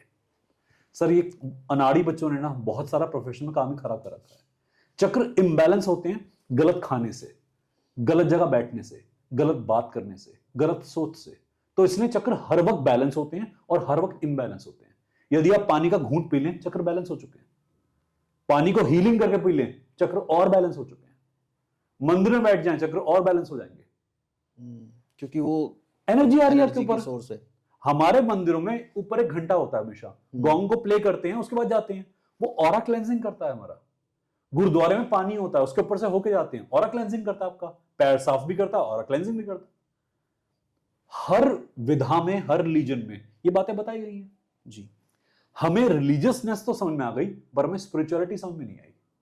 वही प्रॉब्लम है ना, हम लोगों ने रिलीजन को अलग कर दिया और साइंस को अलग कर दिया, स्पिरिचुअलिटी को अलग कर दिया, जबकि ये एक ही चीज है। थे। और होता क्या है सर कि रिलीजन में ना बहुत सारी मनगढ़ंत कहानियां जोड़ दी गई।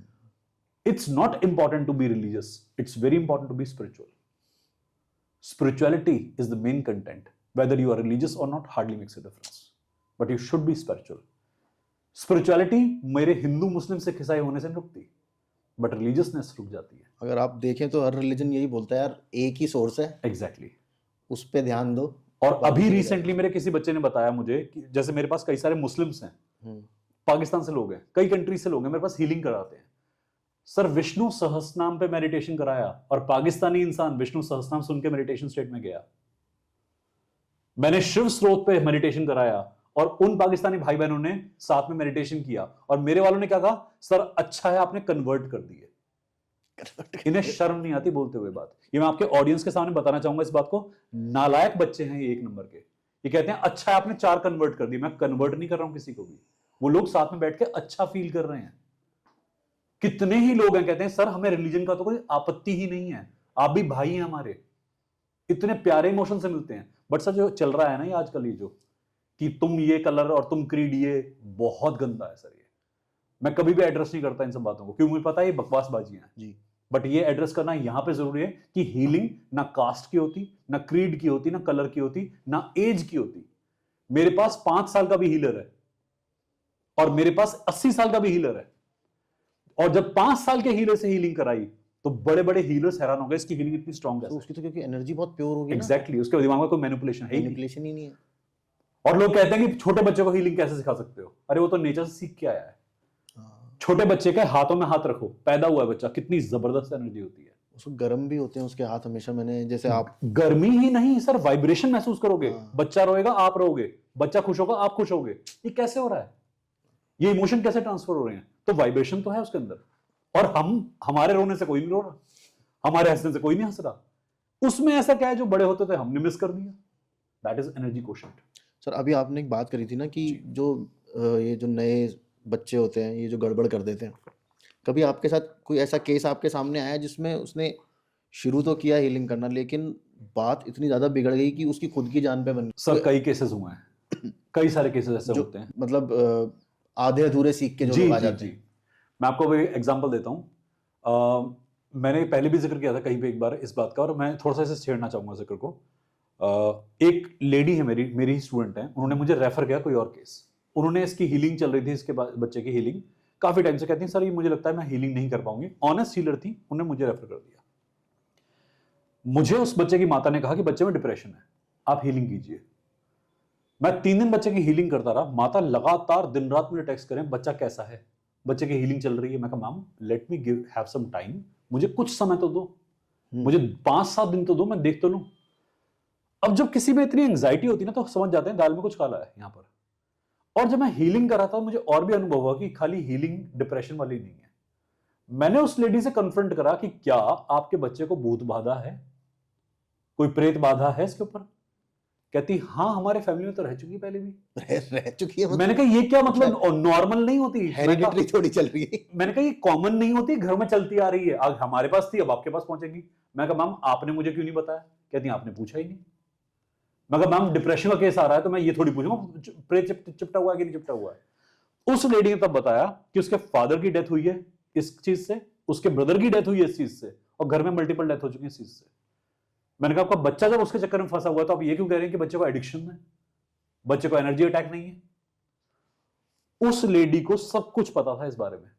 मैंने कहा मैम मैं आपकी बच्चे की हीलिंग नहीं करूंगा, मैंने फीस वापस लौटा दी। और तब जाके सच बाहर आया, तब दोबारा से हीलिंग स्टार्ट करी गई सच के साथ में कि बच्चे को दिक्कत ये है और घर में ये एनर्जीज थी।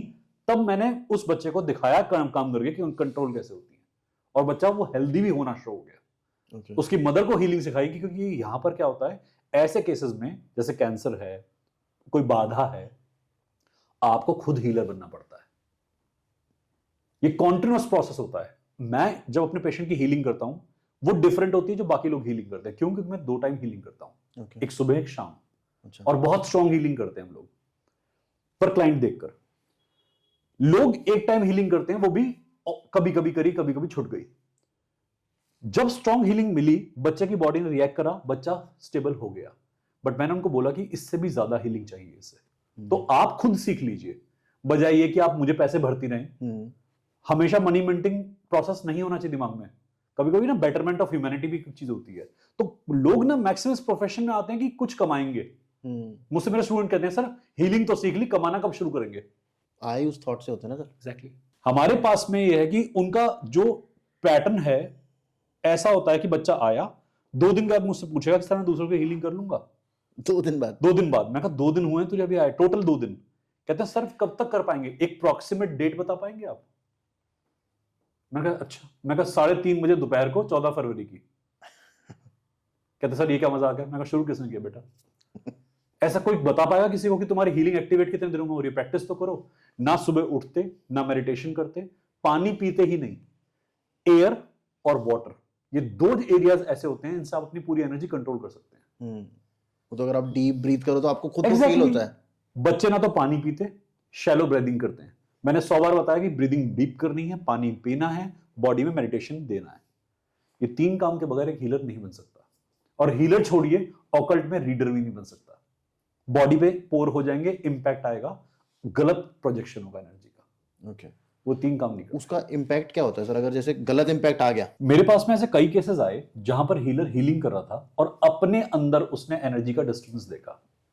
कितने ही हीलर्स ऐसे थे जिन्होंने हीलिंग शुरू करी, ब्लिस्टर्स आने शुरू हो गए, स्किन के ऊपर फोले, फफोले जिसे हम कहते हैं या फोड़े कहते हैं, वैसे ब्लिस्टर्स आ गए। घर के अंदर कई बार ऐसी एनर्जीज होती हैं जिससे लोगों को ये फील होता है। मेरे एक हीलर ने किसी की गलत हीलिंग की थी, गलत अफर्मेशन के साथ की थी, गलत इच्छा से की थी। उसके घर में आपने दीमक सुना होगा, टर्माइट। दीमक आनी शुरू हुई और जब भी वो जहां भी हीलिंग करे दीमक गिरती थी उसके ऊपर, शरीर के ऊपर गिर रही है। कहते मुझे मेरी बॉडी कपड़ों में घुस गई दीमक उसके, और परेशान हो गया। कहते मैं कहीं बैठ नहीं सकता, काली चींटियां और दीमक मेरे पीछे पड़ गई है। ये एस्ट्रोलॉजिकल कॉम्बिनेशन भी होता है, पर ये हम एनर्जी से भी देखते हैं कि घर के अंदर आपने कहीं कोई खिलवाड़ करी है या छेड़छाड़ करी है। जब आप अपना इंटेंशन गलत देते हैं तो उसका रिजल्ट भी गलत ही होगा। मेरे पास कितने ही लोग आए हीलिंग सीखने, मैंने मना कर दिया कि मैं आपको हीलिंग नहीं सिखाऊंगा क्योंकि ऑरा सही नहीं है। आजकल क्या है कि जो अब का वर्ल्ड चल रहा है, एक कमर्शियल अप्रोच चल रही है, किसी को भी बिठा लो और हीलिंग सिखा दो। ऑरा देखकर स्कैनिंग के बाद ही मैं डिसाइड करता हूं कि पेशेंट को लेना है नहीं लेना। बड़े बड़े केसेस आते हैं। पिछले दिनों एक जज साहब आए थे, बड़े प्यार से उन्होंने कहा कि सर एक लैंड का डिस्प्यूट है, सॉल्व करा देंगे। मैंने साफ साफ मना करा, मैं नहीं करा पाऊंगा। मैं लैंड श्राप है, बाधित है, इसके ऊपर किसी ने कुछ करा हुआ है और वो ऊर्जा जानना नहीं चाहती। कहते सर एग्जैक्टली ये कंडीशन है, ये तांत्रिक बता चुके हैं। कितने ही लोग जानते हैं इस बात के बारे में कि अगर एनर्जी मना कर दे हमें काम नहीं करना चाहिए। बट हीलर्स क्या होता है, हो जाएगा, पैसे रखो हो जाएगा। ये मनी माइंडेड अप्रोच ना सही नहीं होती हीलिंग के लिए। मेरे हीलर्स के बॉडी में ट्यूमरस ग्रोथ हुई है, लिवर के अंदर वो शराब नहीं पीता, अच्छी डाइट लेता है, सिरोसिस कंडीशन क्रिएट हुई है। लंग्स के अंदर दिक्कतें होनी शुरू हुई, सांस नहीं आ रही। और जहां चमत्कार की आप बात करेंगे, कोरोना के अंदर 40 ऑक्सीजन पहुंच गई थी एक बच्चे की। आईसीयू से फोन किया था कि सर प्लीज हील कर देना, 2 घंटे में 92। हमने अपने कोरोना फेज के अंदर कम से कम 2 लाख से ऊपर पेशेंट की हीलिंग की है। 2 लाख से ऊपर। कैसे? हमारी हर हफ्ते कम से कम 5,000 to 6,000 नेम आते हैं हीलिंग के लिए, जो मैंने आपको भी दिखाया था। एक कितने व्हाट्सएप ग्रुप्स हैं मेरे, उसमें नाम प्लीज मुझे नंबर आप दे दीजिएगा, मैं मेंशन कर दूंगा नीचे, तो सबकी हेल्प हो सकती है, सबकी हेल्प हो सकती है। और लोग हमें कांटेक्ट कर सकते हैं, मेरे पर्सनल नंबर पे मुझे कांटेक्ट करें, मैं खुद रिस्पॉन्ड करूंगा या मेरे मैनेजर्स रिस्पॉन्ड करेंगे। वहां के ग्रुप में पर वीक 5,000 लोगों की हीलिंग होती है। मुझे बच्चों ने बताया कि साल के हम 2 लाख से ऊपर लोगों की हीलिंग कर रहे हैं। ये मेरे स्टूडेंट्स ने कैलकुलेट करके बताया, मुझे पास डाटा नहीं था इस बात का, क्योंकि मैं कभी इन बातों को देखता ही नहीं जी। पर अब के टाइम पीरियड पे ना लोगों को ये बिलीव हो रहा है कि हीलिंग इज हेल्पिंग, और स्पेशली लॉकडाउन के बाद से तो ये काम हो चुका है बहुत बार कि हीलिंग इज हेल्पिंग। आपने एनर्जी की बात करी, मेडिटेशन करते करते हमें हीलिंग फील होती है, एनर्जी फील होती है। अभी मैं एक सेशन ले रहा था, 22 तारीख को मेडिटेशन था, मॉर्निंग मेडिटेशन। ओके। मैं मंडे, वेडनेसडे, फ्राइडे को मॉर्निंग मेडिटेशन कराता हूं। तो सब बच्चों ने मुझे बाद में रिस्पॉन्स करा कि आपकी आवाज में एक फीमेल की भी साउंड सुनाई दे रही थी हमें। मेरी वाइफ ने मुझे कहा कि मैं साथ में बैठी हूं, मुझे आपकी आवाज में एक फीमेल की आवाज सुनाई दी है, और उन्हें आंख खोल के आसपास देखा है, फीमेल कौन बोल रही है, माइक तो नहीं चल रहा किसी का। बच्चों के घर पे उन्होंने उस फीमेल का ऑरा फील करा है कि some lady was sitting beside you. Energies हमसे इतनी रिलेट करती हैं और डेली बेसिस पे करती हैं। लोग आजकल एक्चुअली इस बात को अपने फायदे के लिए यूज करते हैं। वो इनमें ना ऑथेंटिकेशन का बहुत इशू आ रहा है, इसलिए कि किस पे बिलीव करें, किस पे बिलीव करें। सारे फेक लग रहे हैं सुनने में और सारे रियल लग रहे हैं सुनने में। सभी के पास ये है कि हम लॉजिक दे रहे हैं, हम लॉजिक सर अभी तो जब ये वीडियो मैं डालूंगा तो आप कमेंट्स देखना। मुझे पता है कई लोग शायद मुझे ट्रोल करेंगे, शायद आपको ट्रोल करेंगे, किसी किसी बुला रहता है, मुझे करेंगे क्या क्या बकवास कर रहे हैं, मैं जानता हूं सर, बट मैंने आपको आकर पहले हीलिंग फील कराई। मैं सभी लोगों से कह रहा हूं हमारे पास फ्री हीलिंग होती है, आप आइए पहले फील कीजिए, यदि लगे हीलिंग फील हो रही है तो आगे जाइए। अगर कोई इतना बड़ा प्रूफ दे रहा है कि मैं पहले दिखाता हूं अपना काम जी, तो झूठ नहीं हो सकता ना।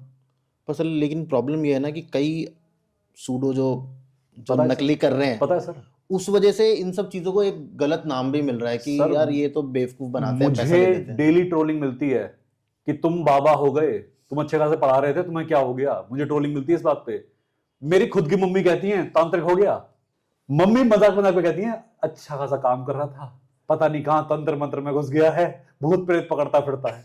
ये मेरी मॉम के एक्चुअल वर्ड्स हैं। तो सर अभी आपने ये बोला था कि बीच में अभी हम कुछ बात कर रहे थे, तो इसका जो सीन है वो कितना बड़ा है, किस किस चीज के लिए यूज करी जा सकती है? क्योंकि लोगों को लगता है यार सिर्फ पेन के लिए, उसके लिए यूज हो सकती है।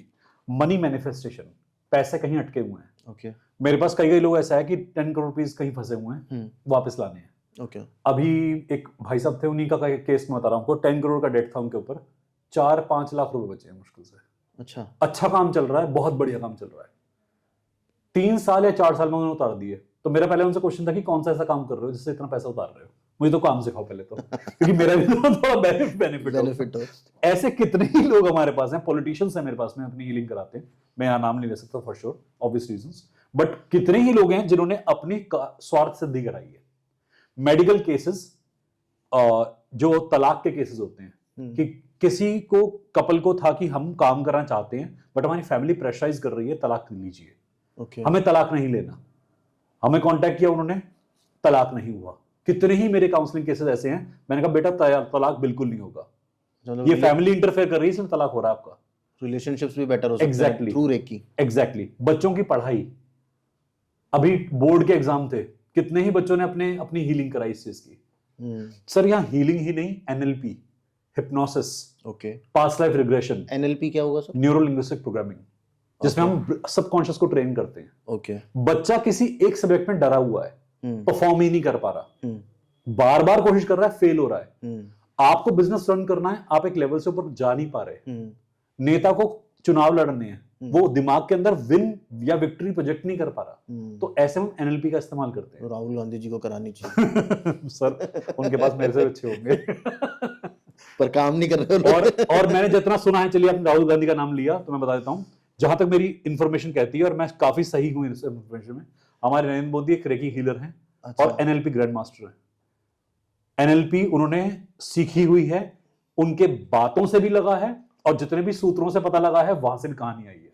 और इंडिया में ऐसी बड़ी बड़ी ऐसी सेलिब्रिटीज हैं, मैं कई बार इनके नाम बता चुका हूं, ये हीलिंग सीख चुकी हैं। हेमा मालिनी जी को तो उन्होंने पब्लिकली खुद अनाउंस करा कि हीलिंग आती है। अच्छा। जितने हमारे एक्टिंग इंस्टीट्यूट्स हैं बॉलीवुड के, उनमें सेकेंड ईयर या थर्ड ईयर में रेकी और एनएलपी दोनों सिखा रहे हैं। सर ये जो बॉलीवुड वगैरह है इसको तो बल्कि हेल्प करती होगी, क्योंकि आप अट्रैक्ट कर सकते हो लोगों को अपनी सर तरफ। अट्रैक्ट ही नहीं, जैसे किसी रोल के अंदर जाना है तो उस रोल की प्रोजेक्शन में एनएलपी बहुत हेल्प करती है। उससे बाहर आना है, उस इमोशन से डिस्कनेक्ट करना है, तो हीलिंग और एनएलपी दोनों हेल्प करती है। मैं कई बच्चों को पर्सनली ट्रेन कर रहा हूं इस चीज के लिए।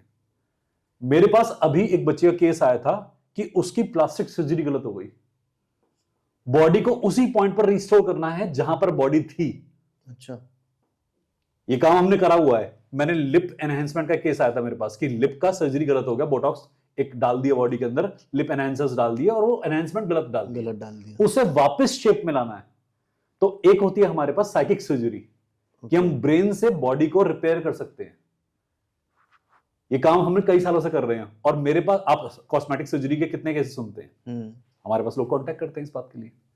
तो सर एक सवाल मैंने आपसे काफी देर पहले पूछा था, वो हम लोग कहीं इतनी सब बातों में इधर-उधर हो गए जी। एनर्जी का सोर्स एक ही है जी, और वो आई एम श्योर कि वो पॉजिटिव ही है जी। तो जो नेगेटिव एनर्जीज होती हैं वो कहां से आती हैं? सर नेगेटिव एनर्जी होती नहीं है, उनका प्रोजेक्शन होता है। आप स्वार्थ सिद्धि कितनी कर रहे हैं, आप एनर्जी को एक रॉन्ग पाथ पे प्रोजेक्ट कर रहे हैं, वही नेगेटिव कहलाती है। अच्छा, एनर्जी ना तो नेगेटिव होती ना पॉजिटिव होती, ये न्यूट्रल होती है। वो मेरी थिंकिंग है। एग्जैक्टली वो आपका प्रोजेक्शन है, आप क्या करना चाहते हैं। ओके, आप किसी के मन के विरुद्ध, उसके सत्य के विरुद्ध, उसके कर्म के विरुद्ध जा रहे हैं तो नेगेटिव है। आपको मैं हिप्नोटाइज कर दूं कि आप मेरे लिए काम करेंगे, पॉसिबल है। हिप्नोसिस करते हैं हम, क्लिनिकल हिप्नोसिस करते हैं बहुत बार। अच्छा, ये पॉसिबल है? बिल्कुल हो सकता है, हमने कई बार करके दिखाया है। क्लाइंट को हिप्नोसिस बहुत काम आता है। किसी को सिगरेट छुड़वानी है, बहुत काम करता है उसमें कि मैं उसे उस विजन में से हटा दूंगा सिगरेट का, वो विजन ही गायब कर दूंगा दिमाग में से कि सिगरेट पी सकते हैं। उसको याद ही नहीं रहेगा कि सिगरेट पी भी सकते हैं। उसे एक सिगरेट को देखकर एक एक्साइटमेंट होगा, बट वो पी नहीं पाएगा। अभी शिवम सो अल्कोहल एडिक्शन, अच्छा, drug addiction, life addiction, relation addiction, past relation से आप अटके हुए हैं, दूर नहीं हो पा रहे, और वो करंट रिलेशन को अफेक्ट कर रहा है। ये तो बहुत केसेस आते हैं हमारे पास में कि वो इमोशन से बाहर नहीं आ पा रहे। बार बार लोग कहते हैं घर की ऊर्जा, लोगों ने कहा वास्तु करा लिया, सारा काम करा लिया वास्तु का, ठीक एनर्जी फिर भी ठीक नहीं हो रही। मेंटल सेटअप था कि घर में कुछ खराबी है, घर में कोई दिक्कत नहीं है, सारे कंपास सही है, हम प्रोजेक्ट कर रहे हैं और वही वापस थ्रो बैक हो रहा है। और हमने सिर्फ दिमाग से वो कंफ्यूजन हटा दिया और उसके बाद नॉर्मल हो गया इंसान। अच्छा सर, अब एक टॉपिक जो आजकल सबको सुनना भी है, पसंद भी है, पैरानॉर्मल। अरे वाह, आपके साथ कभी ऐसा हुआ है सर कि आप कहीं हीलिंग करने गए ये सोच के कि यार नॉर्मल हीलिंग होगी, और वहां जाके आपको ऐसी एक एनर्जी, ऐसी एंटिटी मिल गई जो मतलब अनकंट्रोलेबल हो रखी है? सर कई बार हुआ है। कई बार लोग झूठ बोल के बुलाते हैं अपने घरों में। ये होता होगा सर, क्योंकि कोई बताना नहीं चाहता। लोगों ने हमें बुलाया घर के अंदर कि झूठ बोला, आप आइए, एक पेशेंट है, उसकी हीलिंग करनी है। किसी ने नहीं बताया कि हम उसे मेहंदीपुर बालाजी लेके गए हैं, हम उसे साउथ इंडिया में घुमा के लाए हैं, हम नॉर्थ के अंदर पहाड़ों में घुमा के लाए हैं। ये मुझे औरा ने बताया। और जब मैंने जैसे उस पेशेंट को देखा, मैंने कहा इनको हीलिंग की तो आवश्यकता ही नहीं, कुछ और चल रहा है इनके साथ में। जैसे ही मैंने बोला, कहते हाँ हमारी जेठानी ने हमारे घर की पिछली साइड पर कुछ कर रखा है। मैं कहा ये आपने मुझे कॉल पे बताना था ना पहले, ये घर में घुसने के बाद मुझे क्यों बता रहे हो कि आपकी जेठानी ने कर रखा है।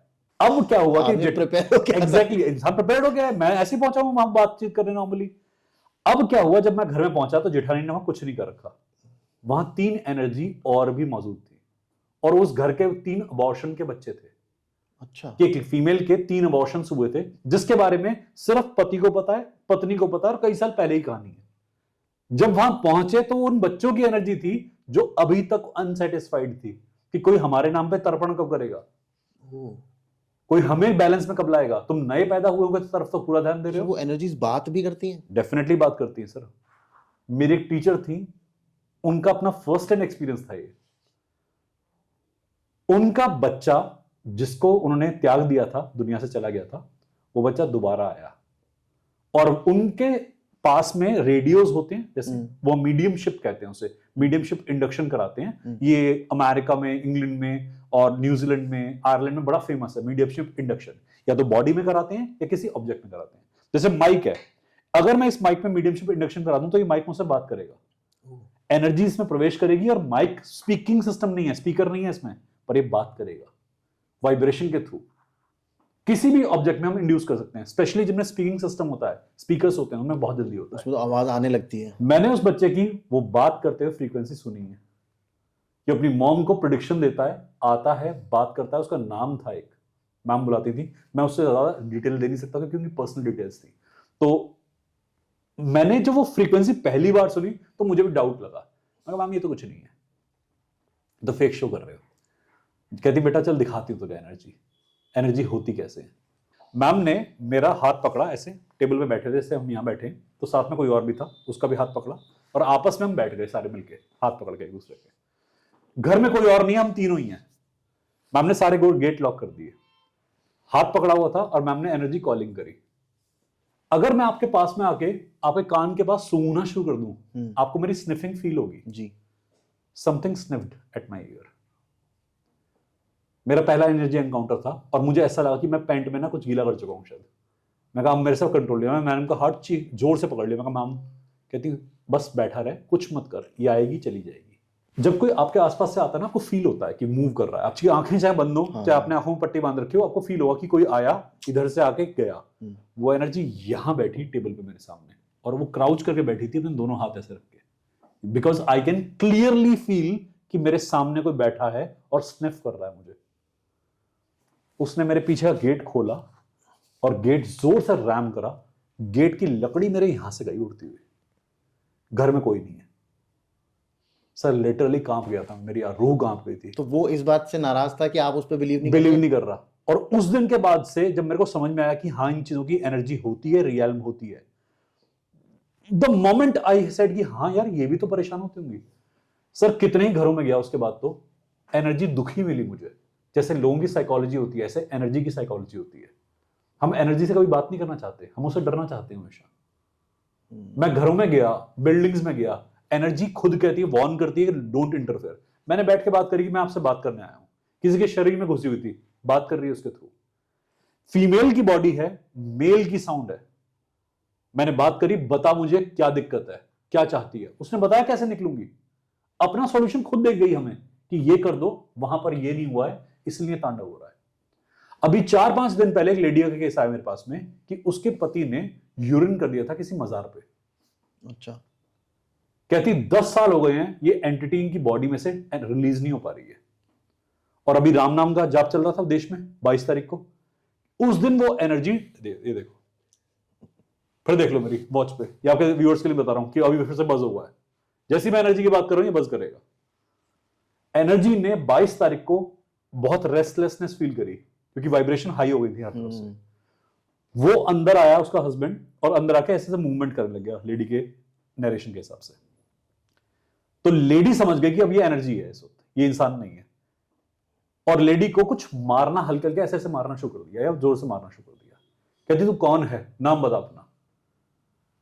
लेडी का जो नरेशन था, मैं उसकी नरेशन बता रहा हूं। कहती कि उसने मुझे कहा तुम राम को लाओगे, मेरे होते हुए तुम राम को लाओगे यहां पर, तुम्हारी इतनी हिम्मत हो गई। और उस लेडी के नील पड़े होते। कहती सर मुझे इतना मारा उसने कि मेरे नील पड़ गए। कहती मैंने भी कह दिया मैं छोड़ूंगी नहीं तुझे, तू जहां से आई है वहीं जा। कहती तेरे हस्बैंड ने कैसे यूरिन करा मेरे ऊपर, वो मेरे ऊपर यूरिन करके आया और मैं छोड़ दूंगी उसे। सर मेरे गूज फ्रेश हो गए। वो कह रही लेडी कि मैं कितने हीलर्स के पास गई हूं। मैंने कहा मैम हीलिंग से इसका कोई सोल्यूशन नहीं है, आप वहां जाओ और बोलो इसे सॉरी, बोले माफी मांगे उससे, गलती करी है, सजा हुई है, गुनाह हुआ है, माफी मांगे, और माफी मांगते काम हो जाएगा। यूनिवर्स में ना हम एनर्जीज को बहुत नेगेटिव प्रोजेक्ट करते हैं कि एनर्जीज हमेशा हार्मफुल होती हैं। नहीं, ऐसा नहीं है। दुनिया में आप किसी को क्यों मारेंगे काम का बैठे बैठे। और एनर्जी के दांत होते हैं, काले कपड़े होते हैं। मैं कहा टक्सीडो सूट में नहीं आ सकती क्या? अच्छी साड़ी, शिफॉन साड़ी, कांजीवरम की साड़ियों में एनर्जी नहीं आ सकती क्या? अगर भूत है उसको कुछ ही पहनना है तो कुछ अच्छा exactly, कुछ अच्छा पहन ले। हमने कहा चुड़ैल चिपट जाएगी, चुड़ैल कैरेक्टरलेस है। ये चिपटी औरतें कौन सी ऐसी एनर्जी है? हमसे इंसान नहीं चिपट रहे ढंग से, ये एनर्जियां चिपट रही हैं क्योंकि वो आसान है नरेशन में। मेरे पास में जागरण में एक केस आया था, एक बच्चा 12वीं क्लास का बच्चा था, अपने फादर के थप्पड़ मारता था जागरण के बाद। फादर पढ़ता था प्रॉपरली। उसकी मम्मी ने मुझे कहा, कहती मुझे लगता है झूठ बोल रहा है। मम्मी ने कहा कि झूठ बोल रहा है। मैं ठीक है मैं आता हूं जागरण में। जैसे उसने वो ड्रामा शुरू करा, मैंने आगे बढ़ के बच्चे कस के थप्पड़ मारा। अब इतनी जोर से मारा कि वो फेंट हो गया कुछ सेकंड्स के लिए। अब जब वो उठा मैं कहा निकल गया बाबा जी, कि बाबा जी बैठे अंदर। मैं अगर तेरे में ऊर्जा होती और मैं तेरे थप्पड़ मार देता, तू मेरा गर्दन तोड़ देता। ऊर्जा इतनी पावरफुल होती है। जिन लोगों पर पोजीशन होता है, प्रवेश होता है, उन लोगों की ताकत असीम होती है, चाहे नेगेटिव एंटिटी हो चाहे पॉजिटिव एंटिटी हो। ताकत बहुत जबरदस्त होती है। हमने देखा है उन लोगों को, 10-10 साल की बच्चियां बड़े बड़े आदमियों को ऐसा हवा में उठाए हुए। ये आपने देखा? हॉन्टिंग, सच में हॉन्टिंग। वार्ड्स में होते हैं, मेंटल असाइलम के वार्ड्स बने हुए हैं, और वो अंदर के जो वार्ड्स होते हैं वहां पर ऐसे केसेस रखे जाते हैं जहां पर किसी को समझ में नहीं आ रहा, लग रहा है शिज़ोफ्रेनिया है, डिसोसिएटिव आइडेंटिटी डिसऑर्डर है, पर कैसे बता पाओगे कि वो ताकत कहां से आ रही है? शरीर स्ट्रांग नहीं है, बट एनर्जी कैसे स्ट्रांग हो गई? ये चीज नेगेटिव में है। अब यही चीज अगर हम पॉजिटिव में देखेंगे तो एक बुद्धिज्म का कोई इंसान, कोई तिब्बतन मॉन्क, कोई ऋषि मुनि, उसकी भी तो एनर्जी इतनी स्ट्रांग होती है कि वो छोटा सा बच्चा अपनी ऊर्जा से किसी चीज को उठा देता है। ये दोनों ही एक चीज के एक्सट्रीम। अब आपने कहा ना पॉजिटिव और एक्सट्रीम, नेगेटिव एक्सट्रीम, कि एनर्जी कांस्टेंट है। मैंने दोनों का एग्जांपल देके बताया कि नेगेटिव एनर्जी भी काम करती है, पॉजिटिव भी काम करती है। तो सर अगर ये पता कैसे चलता है सर कि इस घर में कुछ नेगेटिव, जैसे मैं हूँ, अगर मुझे मतलब कुछ सही नहीं चल रहा तो हम लोग तो ये सोचते हैं यार ठीक है किस्मत खराब चल रही है। क्योंकि होता है कि कुंडली चेक करा लो भाई, ये ग्रह इधर होगा उधर होगा। ये कैसे पता चले कि यार ये उनमें से कुछ नहीं है? मैं आपको एक बेसिक टेक्निक सिखाता हूँ जो आप भी कर सकते हैं, आपके घर में कोई भी कर सकता है, या व्यूअर्स भी कर सकते हैं। ये भी मैंने कुछ पॉडकास्ट में शायद पहले भी कहीं बताया था। एक छोटी सी अगरबत्ती लें, जोड़े में लें, डबल में, क्योंकि मेल फीमेल एनर्जी दोनों लेनी होती है। उसको बर्न करें दोनों को, और कहीं पर भी हवा, जैसे कमरा इस वक्त बंद है, हवा नहीं आ रही, ऐसे कमरे के सेंटर में ले आए। यदि उस कमरे में नेगेटिव एनर्जी नहीं है तो अगरबत्ती का धुआं फैलता है, डिस्क्रीट हो जाता है। अगर वहां पर एनर्जी नेगेटिव है, छल्ले बनेंगे। अच्छा, हमने इतने मोटे मोटे छल्ले देखे हैं। चाहे वास्तु दोष होगा तो भी बनेंगे, नेगेटिव एनर्जी इंपैक्ट होगा तो भी बनेंगे, राहु इंपैक्ट आता है तो भी बनते हैं, जब भी कोई अनवांटेड एनर्जी इंपैक्ट आता है बनते हैं। अब लोग इस चीज को इतना सिंपली कर सकते हैं कि इस मेथड से ट्रेसिंग करें, उसके बाद में खिड़कियां खोल दें थोड़ी देर के लिए, धूप आने दें। सबसे बेसिक टेक्निक है। 5 एलिमेंट है कुदरत के, इन 5 एलिमेंट को यूज करो ना, भूत बाधा, प्रेत बाधा सब चली जाएगी। ये डैम्प एनर्जी है, ये डैम्पनेस में ही रहती है। ओके। आप इस कमरे में एक कोने के अंदर एक धूप बत्ती, एक कोने के अंदर थोड़ा नमक, एक कोने के अंदर एक गिलास पानी, और एक कोने के अंदर हमारे पास हमारा क्या रह गया, अग्नि, पृथ्वी और एक दीपक रख दें। ये 4 एलिमेंट्स हैं, स्पेस हमारे आसपास है। अगर आप यहां पर ये चारों एलिमेंट प्लेस कर देंगे ना, थोड़ी देर में इस कमरे की जितनी नेगेटिविटी है ना, सारी रन करना शुरू कर देगी। अच्छा, एक और टेस्ट बताता हूं आपको, आपके व्यूअर्स के लिए भी काम आएगा। घर में डार्कनेस है, कैसे पता लगा सकते हैं? आप एक गिलास पानी लें, एक कमरे के अंदर कोने में रख दें इसे हाइट पे, और 2-3 दिन के लिए छोड़ दें। डिस्टिल्ड वाटर या फिर आपका जो आरओ का पानी होता है ये होना चाहिए। अब उसमें कोई एंटिटीज नहीं है, वो क्लीन वाटर है। वो यूजुअली थोड़े दिनों तक खराब नहीं होगा, 3 दिन तक तो बिल्कुल नहीं होगा। अगर नेगेटिविटी है, वो येलोनेस आनी शुरू हो जाएगी इस पानी में। अच्छा, सॉल्ट रख दें हम कहीं पे, व्हाइट सॉल्ट रख दें, पीला पड़ना शुरू हो जाएगा। ये बस टेस्ट है। ये हमने कंडक्ट करे हैं बहुत बार। जिस घर में डैम्पनेस होती है, जिन कोनों में डैम्पनेस होती है, ऐसा हमारे पास में साफ साफ दिखाया कि ये काम होगा।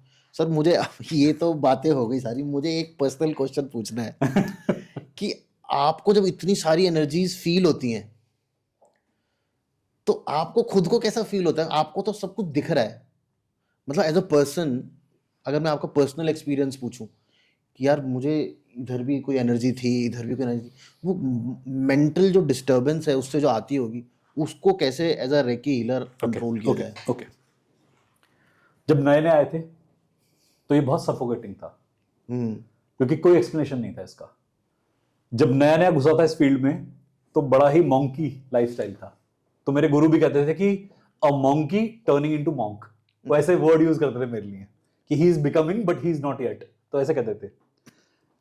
सर मुझे आवाजें सुनाई देती थी, लोगों की सोच सुनाई देती थी, उनके मन के एक्सप्रेशन सुनाई देते थे, और मैं कंट्रोल नहीं कर पाता था। बहुत डिस्टर्बिंग होता, बहुत डिस्टर्बिंग था। 4-5 महीने में बेजार रहा। जब मैं घूम रहा हूं, मुझे एनर्जी दिखाई दे रही है, अब मैं उससे इतना प्रभावित हो गया कि मुझे लगा कि बंद कैसे होगा। फिर मैं धीरे धीरे समझा जैसे लोग घूम रहे हैं वैसे दुनिया में एनर्जी घूम रही है।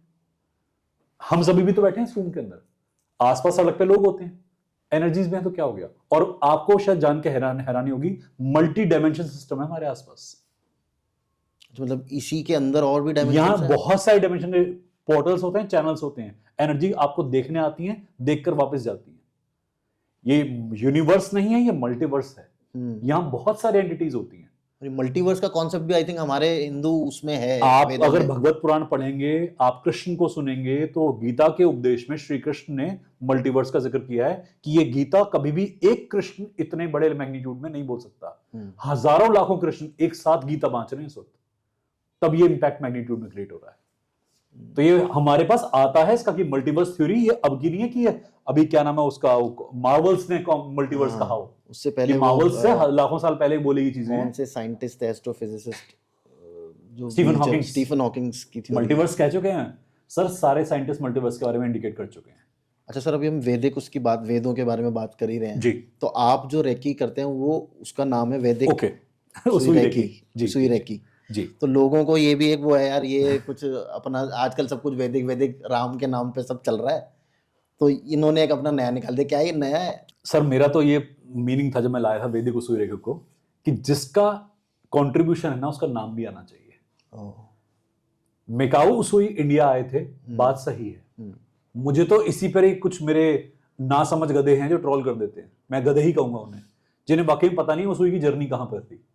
वेदों के अंदर चक्र का पूरा स्थापना बताई गई है। और अगर कहें तो आयुर्वेद में आप तो इसको तो बहुत सुनते हैं चक्रों के बारे में, 7 चक्र सिस्टम के बारे में। अगर उसुई सिर्फ जैपनाइज थी या कहीं वेस्टर्नाइज थी, कहीं भी थी, तो ये चक्र सिस्टम जो हमारे हजारों सालों से हम पढ़ रहे हैं, इसमें कैसे आया? तो वैदिक को तो कंट्रीब्यूशन देना पड़ेगा सर। जितनी भी बातें बता रहे हैं, चक्र की हो, ऊर्जा की हो, और इवन उसुई की अपनी जर्नी की हो, कि उसुई एक गुफा में बैठकर माउंट कुरुमा के अंदर ध्यान कर रहे थे, किस दिन का व्रत लिया था उन्होंने, ना पानी पीऊंगा ना खाना खाऊंगा। वो जो पूरी जर्नी सुनाते हैं उसुई की, कि माउंट कुरुमा से क्या हुआ, कैसे नीचे आए और कैसे हीलिंग निकली, वो पूरी जर्नी ही वैदिक कंसेप्ट्स पे आधारित है। तो चक्र एक्टिवेशन जो प्रोसेस है ना, वो हमारे पास में बहुत सारी किताबों में मेंशन करा हुआ है। ये उसुई के कंसेप्ट्स हैं जो उनको बनारस में, काशी में मिले थे। हम उसी को बात करते हैं। और मेरे नोट्स के अंदर सर मैं पहले अथर्ववेद पढ़ाता हूं। अच्छा। मेरे पास में मेरे सिलेबस के अंदर अथर्ववेद की फोटोग्राफ्स हैं जो मैंने वहां पर शो कर रखी हैं। हिंदी ट्रांसलेशन है, नीचे संस्कृत का वर्जे है। जो वर्से लिखा हुआ है मैंने उससे बताया हुआ है, इस श्लोक को आप वहां से पढ़ सकते हैं, इस वर्से को आप वहां से कास्ट कर सकते हैं। तो पूरा दिखाया गया है कि attunement, affirmation, hypnosis, past life regression, ये कहां से आया। सम्मोहन, बिल्कुल। ये सब प्रोसेस हमारे पास लिखी हुई थी। कृष्ण, इनसे बड़ा हिप्नोसिस आर्टिस्ट कौन होगा? इनसे बड़ा हिप्नोटाइजिंग कौन होगा, जो एक साथ 16,000 ऊर्जाओं को मणिबंधित कर ले, उनके साथ एक योग कर रहा हो। हम कहते हैं महारास, कहते हैं आज भी सुनते हैं महारास। ये महारास ना सर एक्टिवेशन ऑफ एनर्जीज है। एक साथ इतने सारे अट्यूनमेंट्स होना, जहां महादेव खुद आए गोपी के रूप में, जैसे गोपेश्वर महादेव नाम बना। अच्छा, महादेव देखूं जाके क्या होता है, पार्टिसिपेट करूं, why should I be left out? मैं भी उस महान शक्ति को अट्यूनमेंट में उतरूं, उसके अट्यूनमेंट लूं। सर एक्चुअली वो एक्टिवेशन की बात थी। लोगों ने तो कहने में ये कह दिया कि वो एक फिजिकल प्रोसेस था जहां कृष्ण 16,000 औरतों का नाच रहे हैं। ये डिस्गस्टिंग है, इन्हें कुछ नहीं पता मूर्खों को। सर वो एक्चुअली अट्यूनमेंट है, वो एक्चुअली ऊर्जा का संस्थापन है। पहली बार जब अट्यूनमेंट हुआ तो कोई भी पूरे नक्षत्रों में कोई रुका नहीं, सब आए उसमें अपना अट्यूनमेंट कराने। वो ब्यूटीफुल एक प्रोसेस था कि गोपी रूप में सब प्रस्तुत थे।